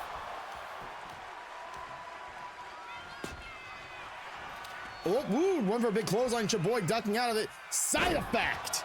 The side effects may include pain to the back of your head and also your neck. Chaboy celebrating, I feel, way too early. There's no, oh God, got to count of 7, Jesus. Chaboy locking up with Chonka. Chonka punching away, getting out of that situation. That grabbing onto Chaboy, into the corner goes Chaboy. Chonka, uh-oh, that's rage. He just casted rage and he is in, oh, ooh, a little bit of a miss. miss. Midsection kick. Twisted hate. The twisted hate.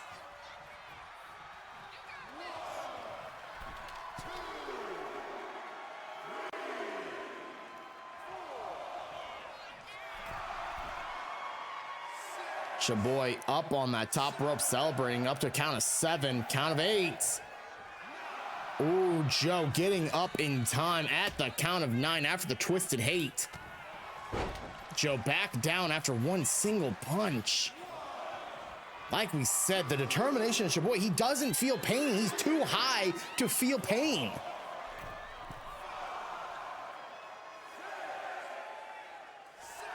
Remember, it's not a performance-enhancing drug if he claims it's for his eye that he got ripped out of his face.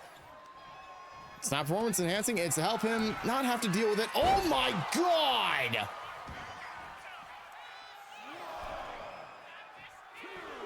Chanka, Tonka, bomb. From literally out of nowhere, Chaboy trying to get back up at 5. Chanka back on and stomping down on the back of the knee. Chaboy back up at 2.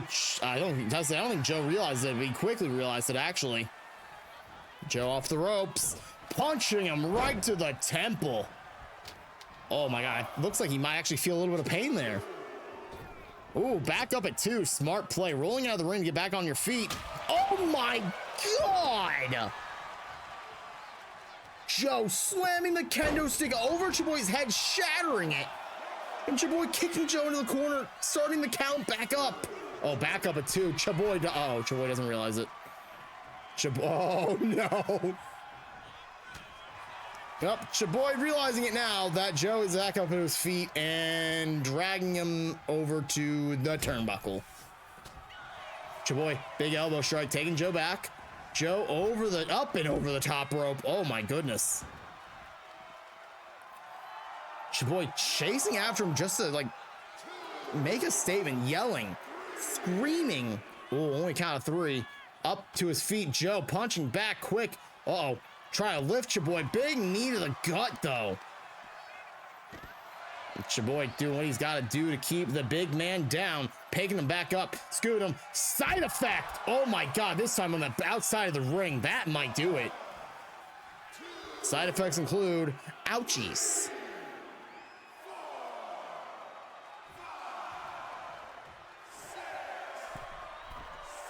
Oh my God, Joe is back up at the count of 7. Mr. Referee back inside the ring. Joe, oh my God, lurking into it. Oh, went for a big boot. Chaboy out of the way, punch to the face goes Chaboy. Chaboy elbow to the back, no, not the back, to the face of Joe. Joe sending him into the ropes, up and over, sidestepping his Chaboy. Big slap across the chest, midsection kick, twisted hate. Oh my God. That has to be it. That twisted hate was so spiteful.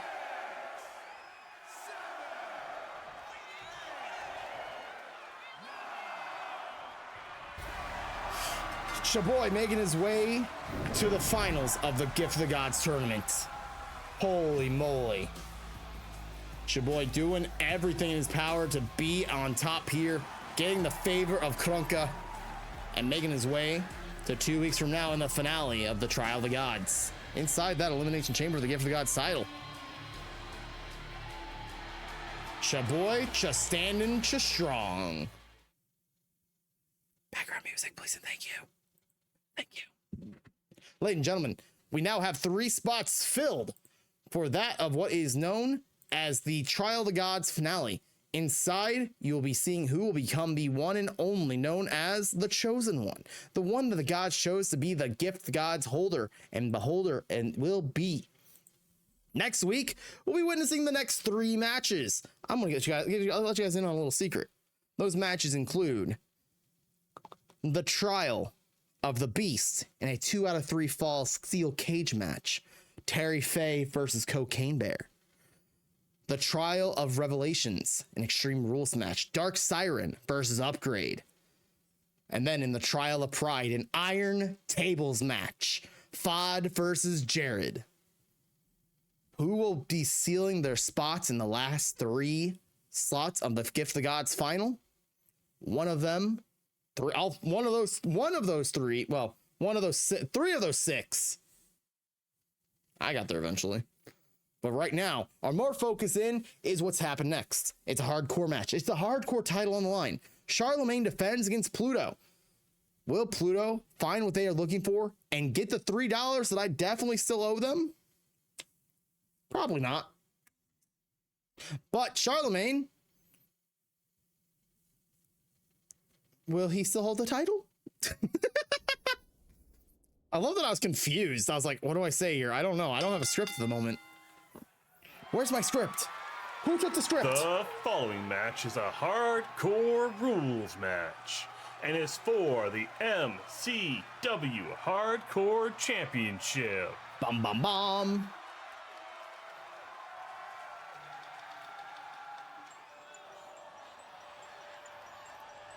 There they are.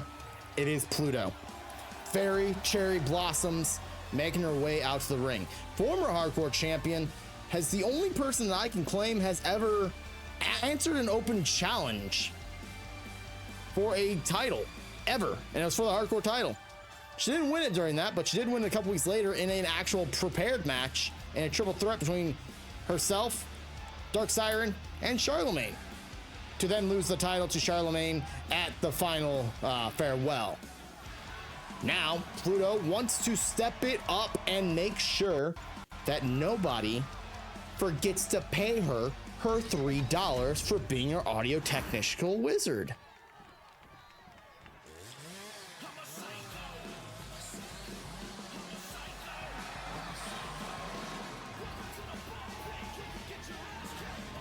But then you look at this man right here.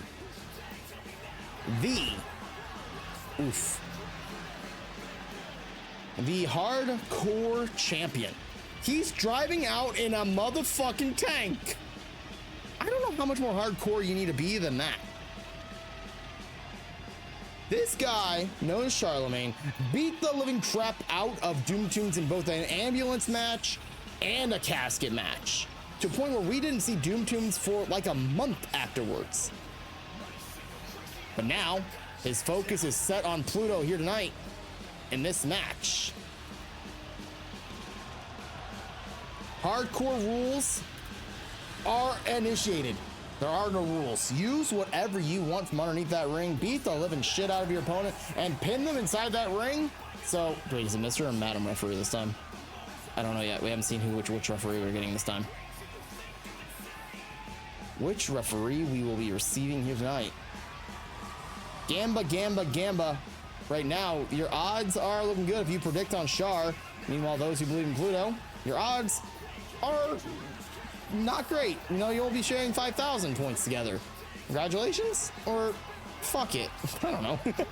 It's Madam Referee, thank God. Mr. Referee sucks.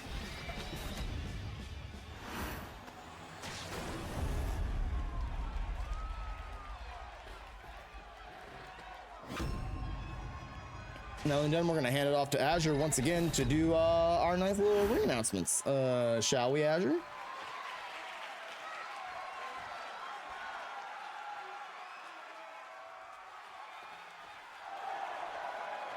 Introducing first, they are Pluto.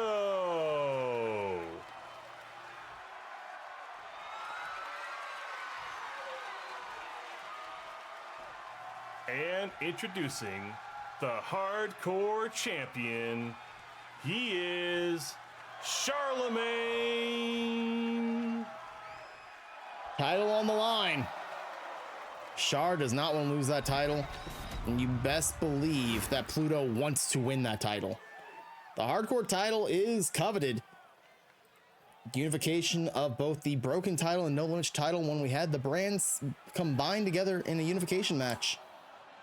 Those who held those titles held it in regard as one of the greatest championships ever. A lot of people don't talk about a second world title, but if you do, the hardcore title might be considered that of a second world title in this company. The bell is rung. Competitors going towards each other. Kick, kick, and more kickies. The kicks from Pluto right to Charlemagne, and Char taking down Pluto immediately. Slamming her wrist down in the match. Kick to the head. I pressed it. Don't worry. Sometimes I forget. One of these times I'm not going to do it at all. Charlemagne stomping away at Pluto. Oh, went for another one. And Pluto now.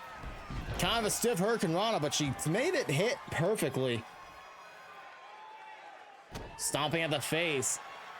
Pluto.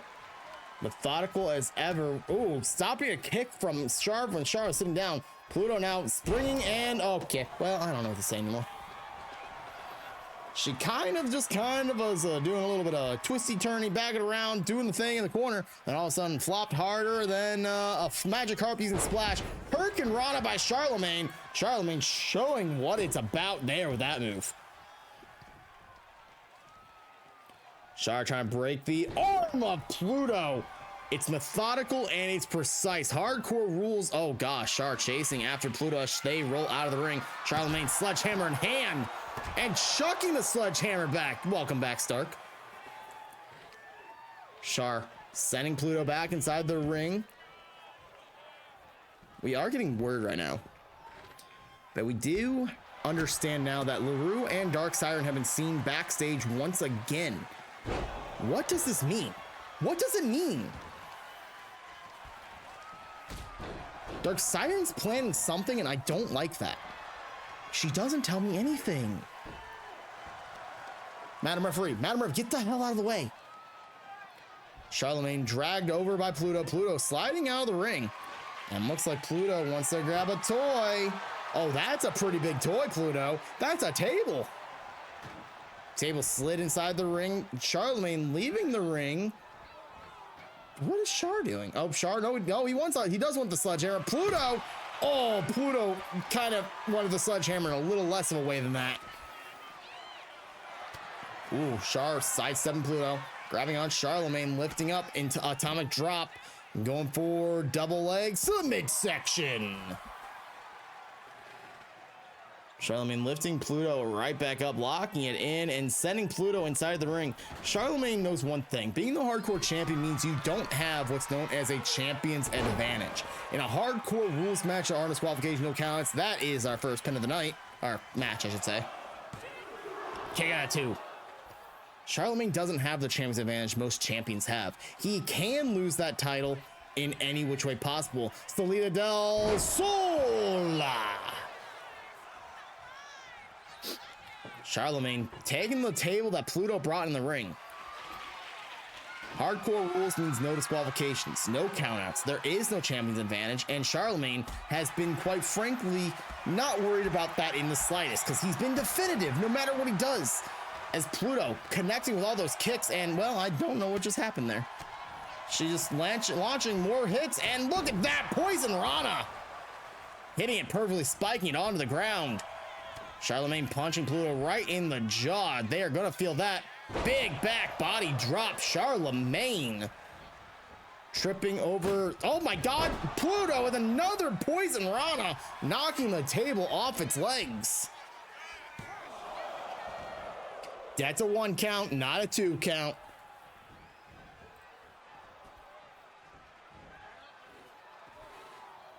Pluto lurking on the outside, dodging, kicking. Oh my goodness. Oh, jaw jacking Pluto. Pluto goes down. Pluto right back up though. Pluto sent down ringside. Charlemagne stalking. Charlemagne wants to bring the announce table into play. Will this be the second time in MCW history we see the announce table be actually broken? No, Pluto said no. Pluto said absolutely not. Pluto said, please hold my beer. You are not doing that to me. Double stomps right to the chest of Charlemagne. That is a pain. Trash can.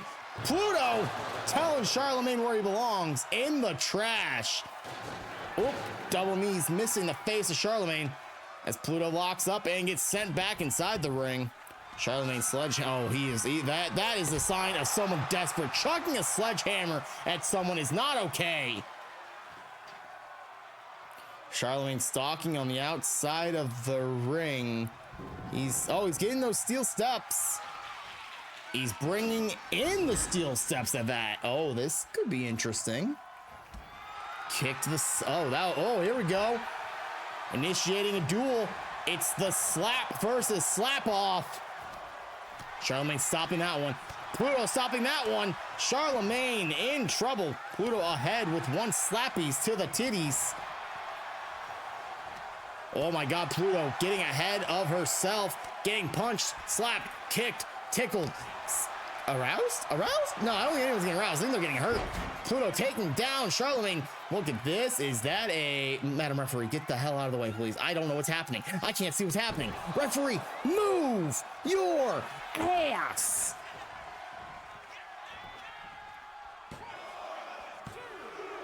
Kick out of 2. Looks like Charlemagne had to use a lot of force to get out of that one. I don't know what happened because the referee was in the way. Slap across the face. Charlemagne sent down with a nice slam down from head to toe. Charlemagne getting another set of steel steps. Ooh, not being able to use them. Pluto kicking them out of his hands. And boom, they are now in control. Slamming Char into the barricade and onto the floor with a DDT. Where's the green shirt guy behind? Listen, we have a green shirt guy. He's like, it's a child in the second row. Got blonde hair. Pluto just buried Charlemagne, by the way. Oh, and Charlemagne dropping Pluto onto the trash can. The rim of that trash can is dangerous. Very sharp, very dangerous. Ooh, running senton. Charlemagne up on the barricade. What? Jumping off Meteora. What just happened? I've never seen someone do that. Charlemagne not steel, oh my God, sledgehammer in hand. Going right after Pluto once again. Oh no.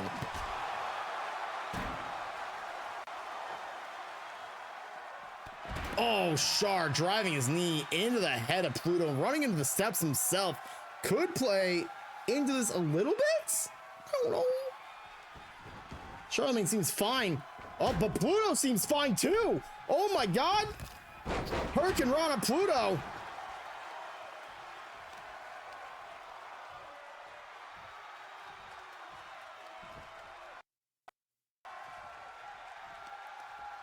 Pluto lifting Charlemagne up. Oh, drop toe hold. Oh God, she's going for the rings of Pluto. The rings of Pluto. Oh my God, no way. The audio's crapping out, but it's okay. Pluto wins. Pluto's your new hardcore champion. Yo, Mr. Merv. Pluto has her broken not broken throne back. What a way to end this. Pluto. Background music. Thank you. Hope you had a good day today, Mr. Merv. Speaking of Mr. Merv, he's in the next match chat. But before we get to that, let's announce a couple of matches for next week. If I can pull up my cheat sheet, please, and thank you. Teehee. Thank you, Merv. I appreciate you. Chat, we're also going to run our ads because, well, it's time for ads. I'm also going to have to step up and walk them around. We already announced the Gift of the Gods tournament continuing next week, but also next week, the MCW Taco Bell Championship, G-Man tries to take the title off of Green Eggs. We have a tag team title match coming up next, but next week you'll see Team Pink, Trashly Pelican, and Meme taking on the team of Doom Tunes and Bubba Jim Moonshine. And then you'll have yourselves a fatal four-way match next week also for a number one contendership spot for the EG MCW Championship. Kyle Haggs versus Jay Nasty versus Bell versus Steve. More matches to be announced. Well, I think there's one match left to be announced, but we'll announce that after this upcoming match. But first, we're going to run ads. I'm going to go run to the restroom and stretch my legs. Mr. Murph, sit tight because your match is next. It is a MCW Tag Team Championship match. So we're in the ads. I'm going to run a prediction. I'm going to go pee. And Murph, thank you so much for resubbing. I appreciate you. Ads? What ads? Exactly. Those of you who are not subbed, enjoy the ads. Or don't. It's your choice. Technically. Mr_Merv just resubscribed for 5 months. Ads? What ads? Gingin21W. Anyway, thank you, Merv. I appreciate the resub. I appreciate you so much, dude. Chat prediction is going to go live. It's going to be the G Spot, Mr. Merv, and the Unthinkable Baby versus the first person. I started typing way too fast. Person Duders, Sleepy Time Beer, and Mayor Sheriff. You guys will have 5 minutes on this prediction to predict. Gamba, gamba, gamba, gamba, gamba. Regardless, chat, I'll be right back. Enjoy my announce booth while I go step away to go pee.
The return was not nearly as cool as the exit. The return was not nearly as cool as the exit. Bang, bang. This will be our theme song going forward, by the way. I like the song too much. I love the story of the year, so.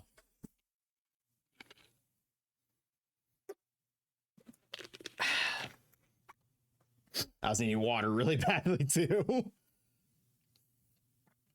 Bang, bang. Bang, bang. All right, ladies and gentlemen, we're going to go ahead and get on with the matches without the people stuck in ads because, well, they're just going to miss the entrances. So, are we all set? Did I get that all set up properly? I did not. See, that would have been embarrassing for me. Thank you, Merv. Let's get into it. Tag team match. Tag team titles on the line.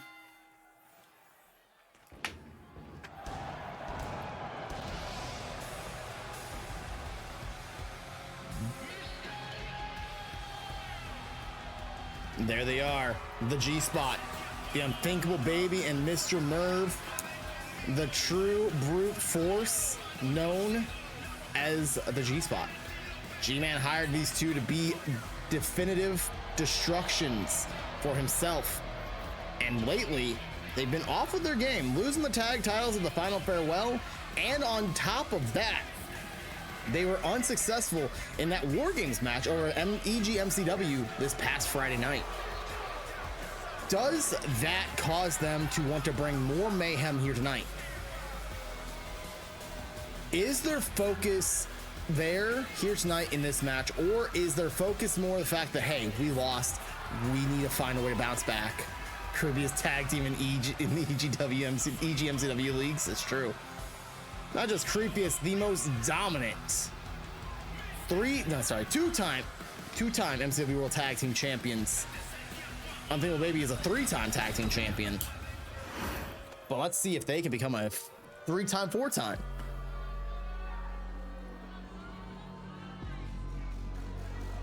Old Sly Booty Merv and the illegitimate child of Dark Siren ready to bring the pain. Speaking of bringing the pain, Mayor Sheriff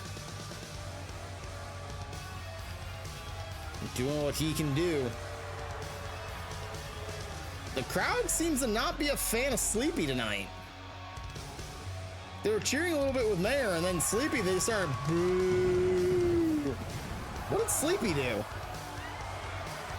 Oh God, is there something I didn't know about Sleepy? Did Sleepy sleep with someone's wife? Oh God, Sleepy. Anyway, your MCW Tag Team Champions, first person Duders. Mayor Sheriff on the right, Sleepy Time Beer on the left. Sporting those brand spanking new MCW World Tag Team Championship belts. They are ready to defend, just like they won the titles. They won in a ladder match, taking the titles down as everybody stared and watched them take the titles down. Now they got to prove that that was not a fluke, and they're here to keep the tag team division on their toes. Because you never know what a pog is going to come flying in at them.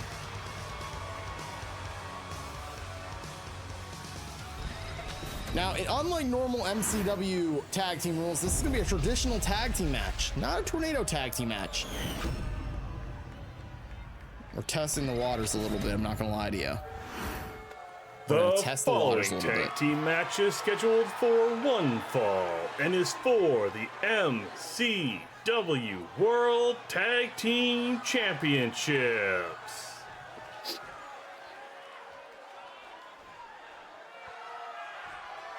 Weird camera cut, but okay.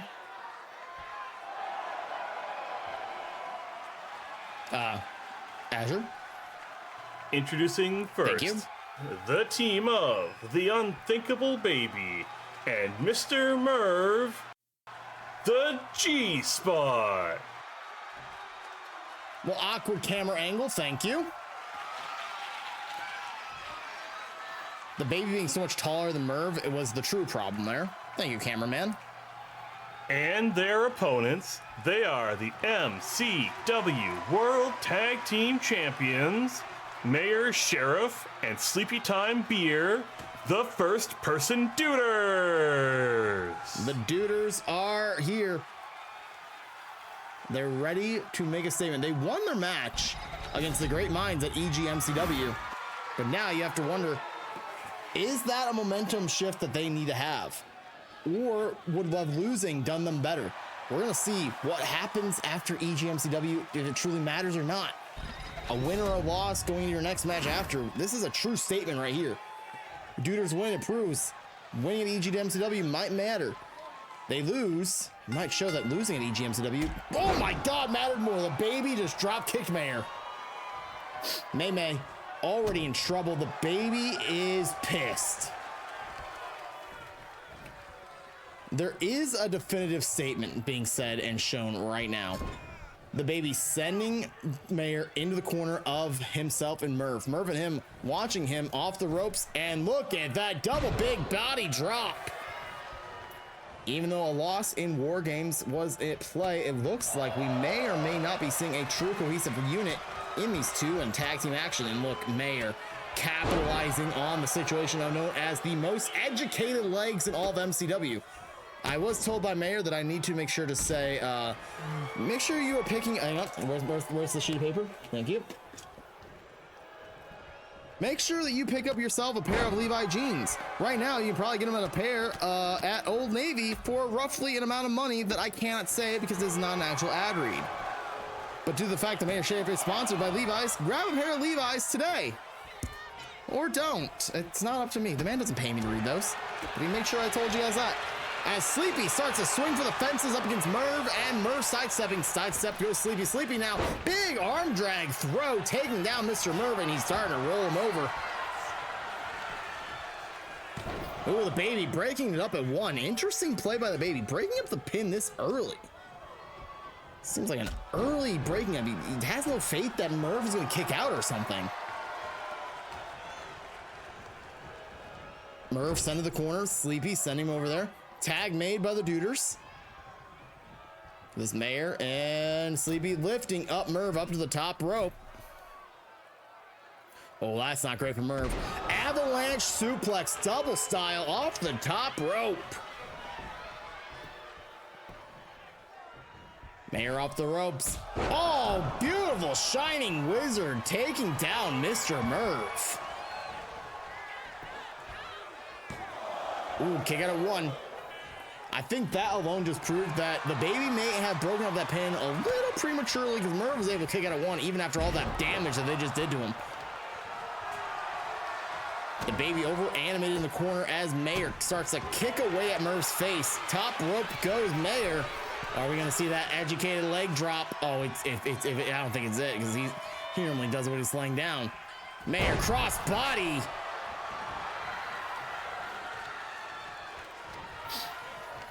Mayer now sending Mr. Merv in the corner. Locking up. There's the tag. The tag team action rolling through. Oh, double super kick. Merv. Oh, he got the tag. Sleepy not fast enough. The baby Fez pressing. That super kick was perfectly placed as an opportunity for Mr. Merv to reach over and tag in the baby as the baby just hits him with Fez press, and now Sleepy back in the driver's seat immediately.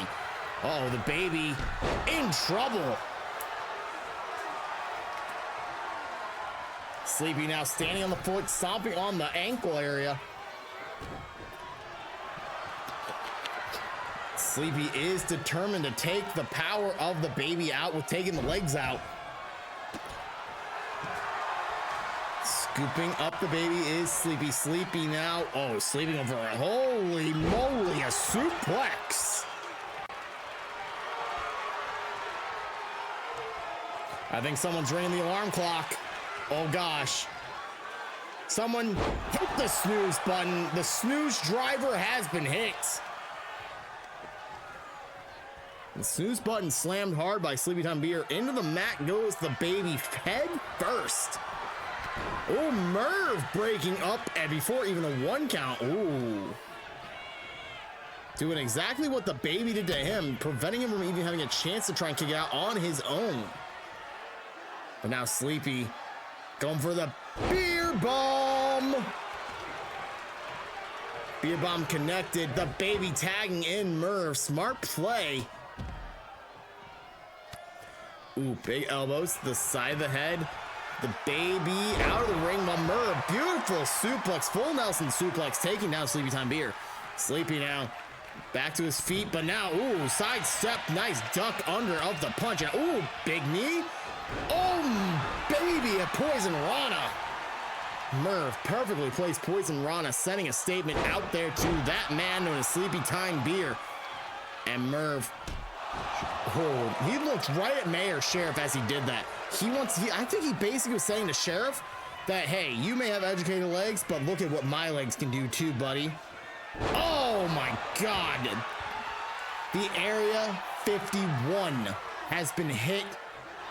Oh, ooh. He was going for slide booties, but Sheriff Mayer stopped him.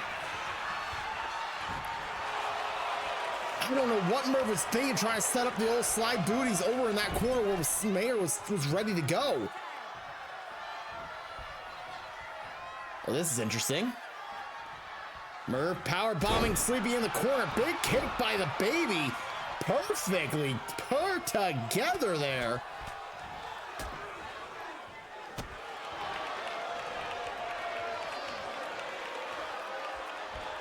The baby dropping a knee into the temple of Sleepy. Uh-oh, Sleepy up to his feet, and baby rolling him up, though. Madam Referee tagging her sweet time to start that. Well, okay, flip over. Ooh, baby kicking out 2. It was almost a 3 count on the baby by Sleepy. That could have been dangerous. Merv watching adamantly. It's just, he has not taken his eyes off of Sleepy for a second yet. That is the possessed look of a man. Oh, he still has his eyes set. Oh, middle rope punch to the face. Oh my God.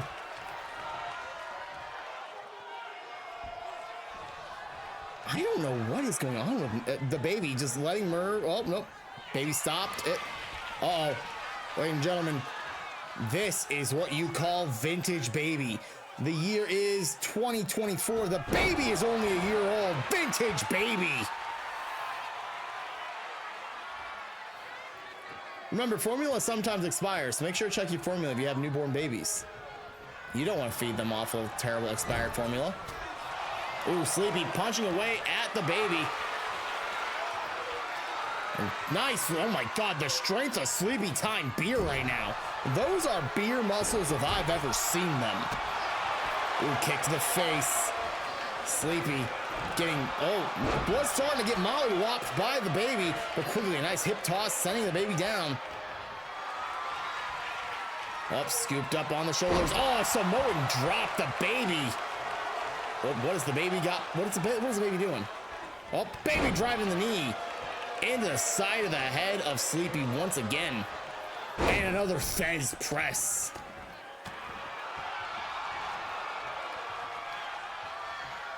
The baby tagging in Merv. No tag team action this time, just tagging in. Oh, gee. Okay, yep.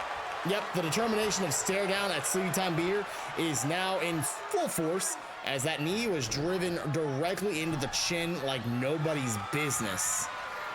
Oh, Merv lifting up Sleepy. Uh-oh. Sleepy got buckle bombed. Ooh, go for the pin right in front of... Oh, my. Even in this pin, Merv is just drilling holes through the head of that... What is Merv doing? Merv, uh-oh. Merv's about to see what Mayoral Wall looks like. Oh, my God.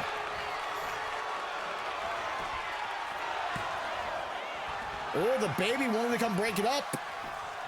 Woo. Merv kicking out. Mayor.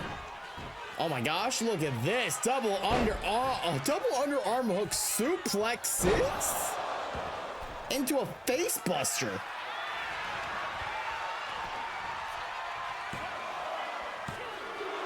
Kick out of 2.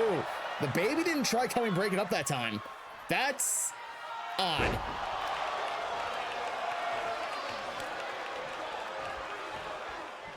Mayor tagging in Sleepy. Sleepy grabbing on to Merv. Over the castle goes the blockbuster. Oh my God. That is a knee bar. That's a knee bar of knee bars. Merv in trouble. Oh. Look at this, punching his way out of it, though. Merv up onto his feet. Even with getting in that knee bar, driving the knee right to the... Oh, Mayor punching him.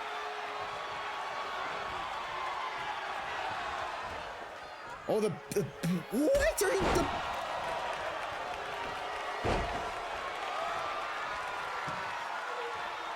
What is... Uh-oh. Snooze driver? Snooze driver! Oh, that's not good. I think, if anything, this is... Oh, God.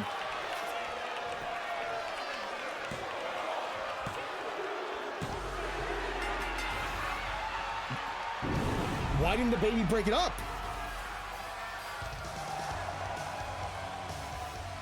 I guess no time to really question it. Mayor, Sheriff, and Sleepy Time Beer are still your MCW World Tag Team Champions. What just happened, though? I guess that goes to show you momentum. Getting a win before you have a title match really does make the difference. Mayor, Sheriff, and Sleepy Time Beer, still your MCW World Tag Team Champions. My tag team has a brain of a child. This is true. You are not incorrect. By any means whatsoever, he does have a 1-year-old's brain, so that does track. That does track. He got distracted. Someone was jingling keys out in the ring. It happens, you know. It happens. Jingle, jingle. Chat, pay attention. Pay attention, chat. Look, jingle, jingle. Jingle, jingle, chat. Look, pay attention. I wish I had my car keys on my desk so badly right there. No, I had to put him on the hook for like the first time ever. Oh God, Jinjo, why on earth would you actually put him on the hook for the first time ever? Anyway, chat, we are going into our main event of the evening. Crickets versus Evie for the MCW World title. But before we get there, let's be sure to cover ourselves a little bit of basis. Next week, your main event is a Turkey Bowl match. Essentially, it's just a War Games match. With the caveat that the person who gets pinned in this War Games match is considered the gobbledygooker. More on that to come later. Maybe? I don't know. I think that's all it means. It just means you're the gobbledygooker. What does that entail? Probably nothing, but I think it's funny. Regardless, you will see Team Yogi take on Team Peepus. Because their teams are also members of tag teams that are going to be participating in the Riley Cup. That's right, chat. Your first, I guess, 2 matches in the Riley Cup are going to be announced right here. It's Yogi and Azure taking on the likes of... Oh, who are they actually facing? I don't know who they're facing. I guess we're announcing 4 teams because I don't know who they're facing yet. I actually don't know who they're facing. I just know the teams. I just know the 8 teams that are going to be participating in the Riley Cup. It's Yogi and Azure teaming up in the Turkey Bowl and also teaming up in the Riley Cup, teaming up tonight that night with Anxiety, Sloth, and Tormy, the Commune LLC, as they take on in the Turkey Bowl Scat Peepus and the Dangerous Alliance, Ian Black and Hawk. So that Turkey Bowl match will be next week, a couple days after American Thanksgiving. Why? Because I won't be here to do it on Thanksgiving like I originally had planned. That's right. I said it. We were going to have a Thanksgiving Day MCW. Plans changed. I hope it's me. You hope you're the gobbledygooker? Anyway, chat. Also, the other little bit of a... Oh, God. Chat, you guys can get MCW merch. Woo! MCW merch. Oh, my God. Look at that. It's right there. MCW, Mango Championship Wrestling. You can get that shirt. Or you can get the pixeled version. Using your US or Canadian money, you guys can grab MCW merch, which is available right now on the merch store. Exclamation merch if you want to pick up an MCW shirt right now. Woo! I had to plug it one more time before the end of the night. And I also want to say thank you to everybody who wished me a happy birthday today. I do very much appreciate every single one of you. But regardless, it's time to get into our main event. So I'm going to shut the fuck up. And we're going to let, Azure take over in like a second or two.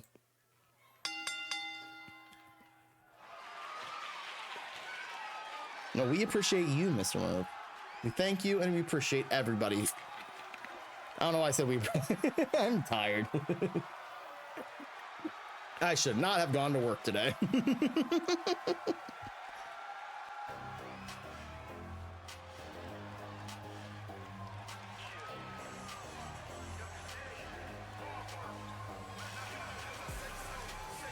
So, ladies and gentlemen, this man right here, Crickets, wants his MCW World title back. You look back at the career of Crickets, the first ever MCW World Tag Team Champions with that of Relmar. He then won the No Limits title. Then he went on to the Murphy Cup Season 2 and won the whole thing to win the MCW World title, just to lose it at the Final Farewell in that Elimination Chamber to Evie herself. Now Crickets wants to he's got a rematch clause. He's put it in for it. He said, I want my match, and I wanted that Resurgence. And I said, you know what, buddy? Deal. Saved me time having to do digital media matches trying to decide a number one contender. Thank God. So Cricket's now on the pedestal, ready to snipe his position. Once again, I gotta close out the prediction and open a new one, don't I?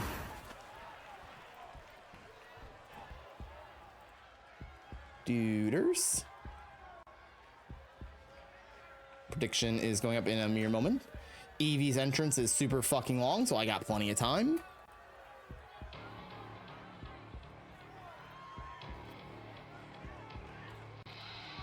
You guys will have 2 minutes to predict. Gamba, gamba, gamba, gamba, gamba.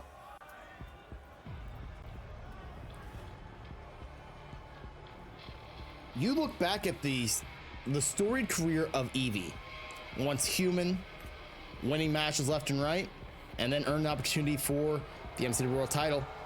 Let her inner demons, to say the least, take over and released the Oni, becoming the MCW World Champion at the Turkey Bowl, ironically. She would then spend the whole year, 1 year time around, almost back around to the second ever Turkey Bowl, made it all the way to Mango Mania 2, losing the title to the Murphy Cup winner, Niak. went on a little bit of a hiatus, kind of did her own thing, kind of did a little bit of this, a little bit of that, won the Feels Good Man Championship, lost the Feels Good Man Championship. Then Final Farewell came around. We said we need to have the most dominant MCW World Champion in this match. She was hesitant at first, and quite frankly, I don't blame her for being hesitant. Seems like a trap. We invite somebody to come back to compete for the world title after they kind of like stepped away from the world title picture. They said they didn't want anything to do with the world title. They want to just do their own thing and hurt people, harm others, feast on anyone that gets in her way. Evie focusing in right now on what could be a deliberate attack on KC. One thing you gotta remember, just this past Friday night, Evie was in EGMCW facing off against Ross in a last man standing match. She ended up losing that match. We just talked about it in the Duders match. Momentum means everything. Losing could be detrimental. It's not even just that Evie lost the match. Evie kind of got beaten the living shit out of in that last man standing match. Evie is probably pissed off beyond all beliefs. Quite frankly, every right to be. She technically, and I'll say it to the end of the days, she technically deserved to win.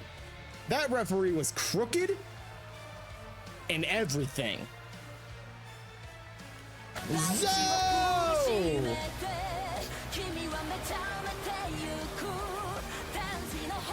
Zoe's closing shop and dropping off the gremlins. We'll welcome in gremlins. Zoe, thank you so much for the raid. Howard, the Marble Rivals. Hope you got some wins. Hope you yelled at your teammates. Hope you had a fantastic time. You made it in time for the main event.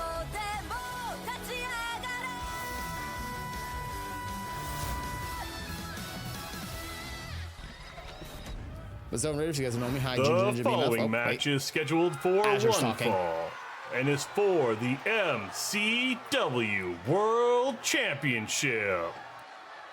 Introducing first, he is KC Ricketts. Been trying to learn tank. It's so different from support. Oh yeah, it's way different. Super different. And the champion, she is the Oni Eviolite. Anyway, if you guys don't know me, hi, Ginger Ferrari streamer. We're doing our birthday stream. We are having a fun time doing our now weekly wrestling show, MCW. It's Resurgence. We're back, baby. Bigger and better than ever. But I'm really liking Emma, thick thigh mommy. Hell yeah, you do. As you all know, in every world title match, there is going to be one referee to represent the title, and that is Madame Referee, the only official I truly trust to hold up the world title. KC versus Evie. Bell to bell. The bell has rung. I was going to say, wait a minute. Single leg drop kick by Crickets. Stomping in. We've talked about it immediately. Crickets has the determination of the boy who had a dream. The dream to be world champion, he got there. Defended the title left and right and then lost it unceremoniously. What? Oh, I mean the game trying to freaking crash on me? I'm not shocked. It's a 2K game. If 2K games try to not crash on me, it'd be great. Thanks. Crickets now body splash onto Evie. And went for a wild elbow, sidestep miss. Evie now kicking the midsection. Crickets running over, drop kick right to the face. Emma. Yeah, that's accurate. Evie standing on the throat of Crickets, now going over the top rope. She's yelling at someone in the front row, I think. I know it wasn't Crickets. She wasn't aiming at Crickets. Oh, beautiful drop kick springboard off the top rope. And now stomping in on the, looks like the kidney area. Ugh. I mean, the front side, you know, not the actual kidney, but like, you know, the kidney, it's a whole thing. Evie now, oh, look at this. Is that a figure four? It's a figure four where she's not even getting a chance to roll over to change the pressure. She let it go immediately, which is, you know, unexpected, to be fair. Cricket's now having his neck wrenched. Oh, the Oni is just so mean. My God, that slam shook the entire ring. Evie over the top rope. Springboard, drop kick, tags, and Cricket's off his feet again. Oh, midsection kick. My God, these... Evie has been doing drop kick after drop kick here. It is not looking good for Crickets currently in this moment. Evie top rope, flying through the air, drop kick again. I'm gonna call Evie the drop kick wizard here in a minute. Ooh, wrenching the arm, not trying to snap it or anything. Ooh, just put a lot of pressure. Cricket's out of there. Face smash. Cricket's bringing this back and everything. Gonna learn to make food. Enjoy your food makings, though. Cricket's now turning the table, stomping in the knee of Evie. Now going for the low back thigh. Back thigh, lower thigh, all around the thigh. Midsection kick again. Stomping away at the midsection. Evie back up. Oh my God. Wrenching the arm onto the ground. Crickets. Oof. Evie, well, you know, chat, we here in MCW call what's known as the no-fly zone. Y'all need to learn not to fly. Evie getting a little bit of rage, sending Crickets out of the ring with a nice little snap off that top rope. And outside the ring goes Evie. Crickets kicking away at Evie. Evie does have champion's advantage. We did tell Madam Referee to give some leeway to this match. Don't let weapons come into play, but do not count super fast. We want to make sure there is a definitive winner here tonight, and we do not want to be questioning, oh, what would have happened if there... No, shut up. No, we don't question this shit. Oh, Cricket's right in those steel steps. Oop, Evie sling blade. Evie now lifting up Crickets. Looks like she's... Oh, nope. Cricket's changed direction. Ooh. Down the ringside goes Evie. Crickets, I don't know why you want to count out victory. This is not a way to do it. Crickets. Ooh, Evie, too much pride in her mind. Breaking the count at 9. She easily could have gotten the count out victory. Ooh, DDT. And taking the title home with her. But she wants to get that pin or submission inside the ring, I think. She doesn't want to go home with the title and have people questioning her title reign, I think. I think. Cricket's mounting some offense, dropping Evie down, head first in the mat, backside of the head. That's a concussion waiting to happen. Cricket's now sending Evie over the ropes. That's a Casey Spears. Holy shit. Oh, know what the real problem with Evie there is? The Casey Spears hit hard, kind of like every single spear that Ross hit on Evie last week. Oh my God, those ribs are definitely not 100%, and Crickets is capitalizing with that spear. Ooh, running elbow to the back of the head of Evie. Crickets completely in the driver's seat now. Elbow drop right to the heart. Oh, but Evie snatching Crickets, not even one count. Ooh, went for a drop kick, missed it wildly. Crickets face smash again. Crickets jumping over Evie for a second just to walk around. Evie kicking Crickets away. Elbow drop. Evie's up to something here. I don't like it. Makes me nervous. Oh, no. Definitely make me nervous. Springboard drop kick, hitting it, connecting perfectly again.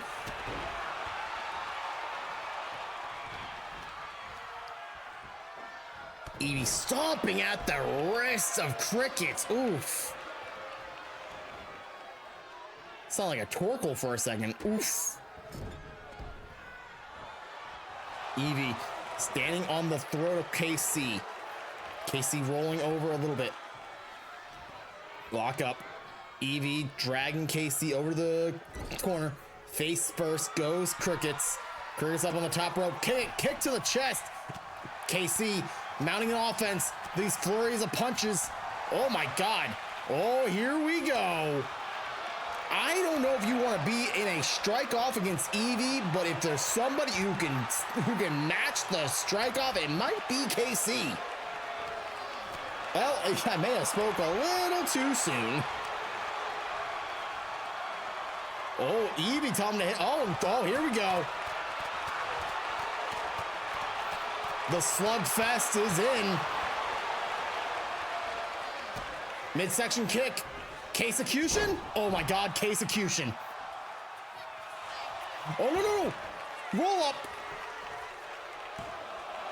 Ooh, kick out. Oh, Casey Spears.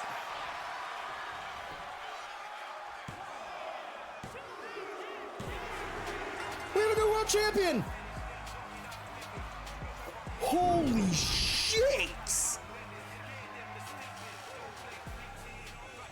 Oh my God, oh my Jesus. That man's got so many welts all over him, right? He might have a broken nose. Holy shit, Crickets ran the gauntlet. Now your new world champion. Congratulations to Crickets, back on top of the game. Oh my God, what the fuck was that loud noise? Oh my God, that hurt my ear. Oh, what the fuck was that?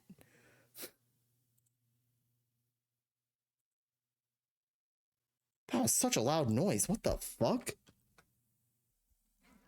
Anyway, chat, thank you all for joining us for MCW Resurgence. I'm so happy.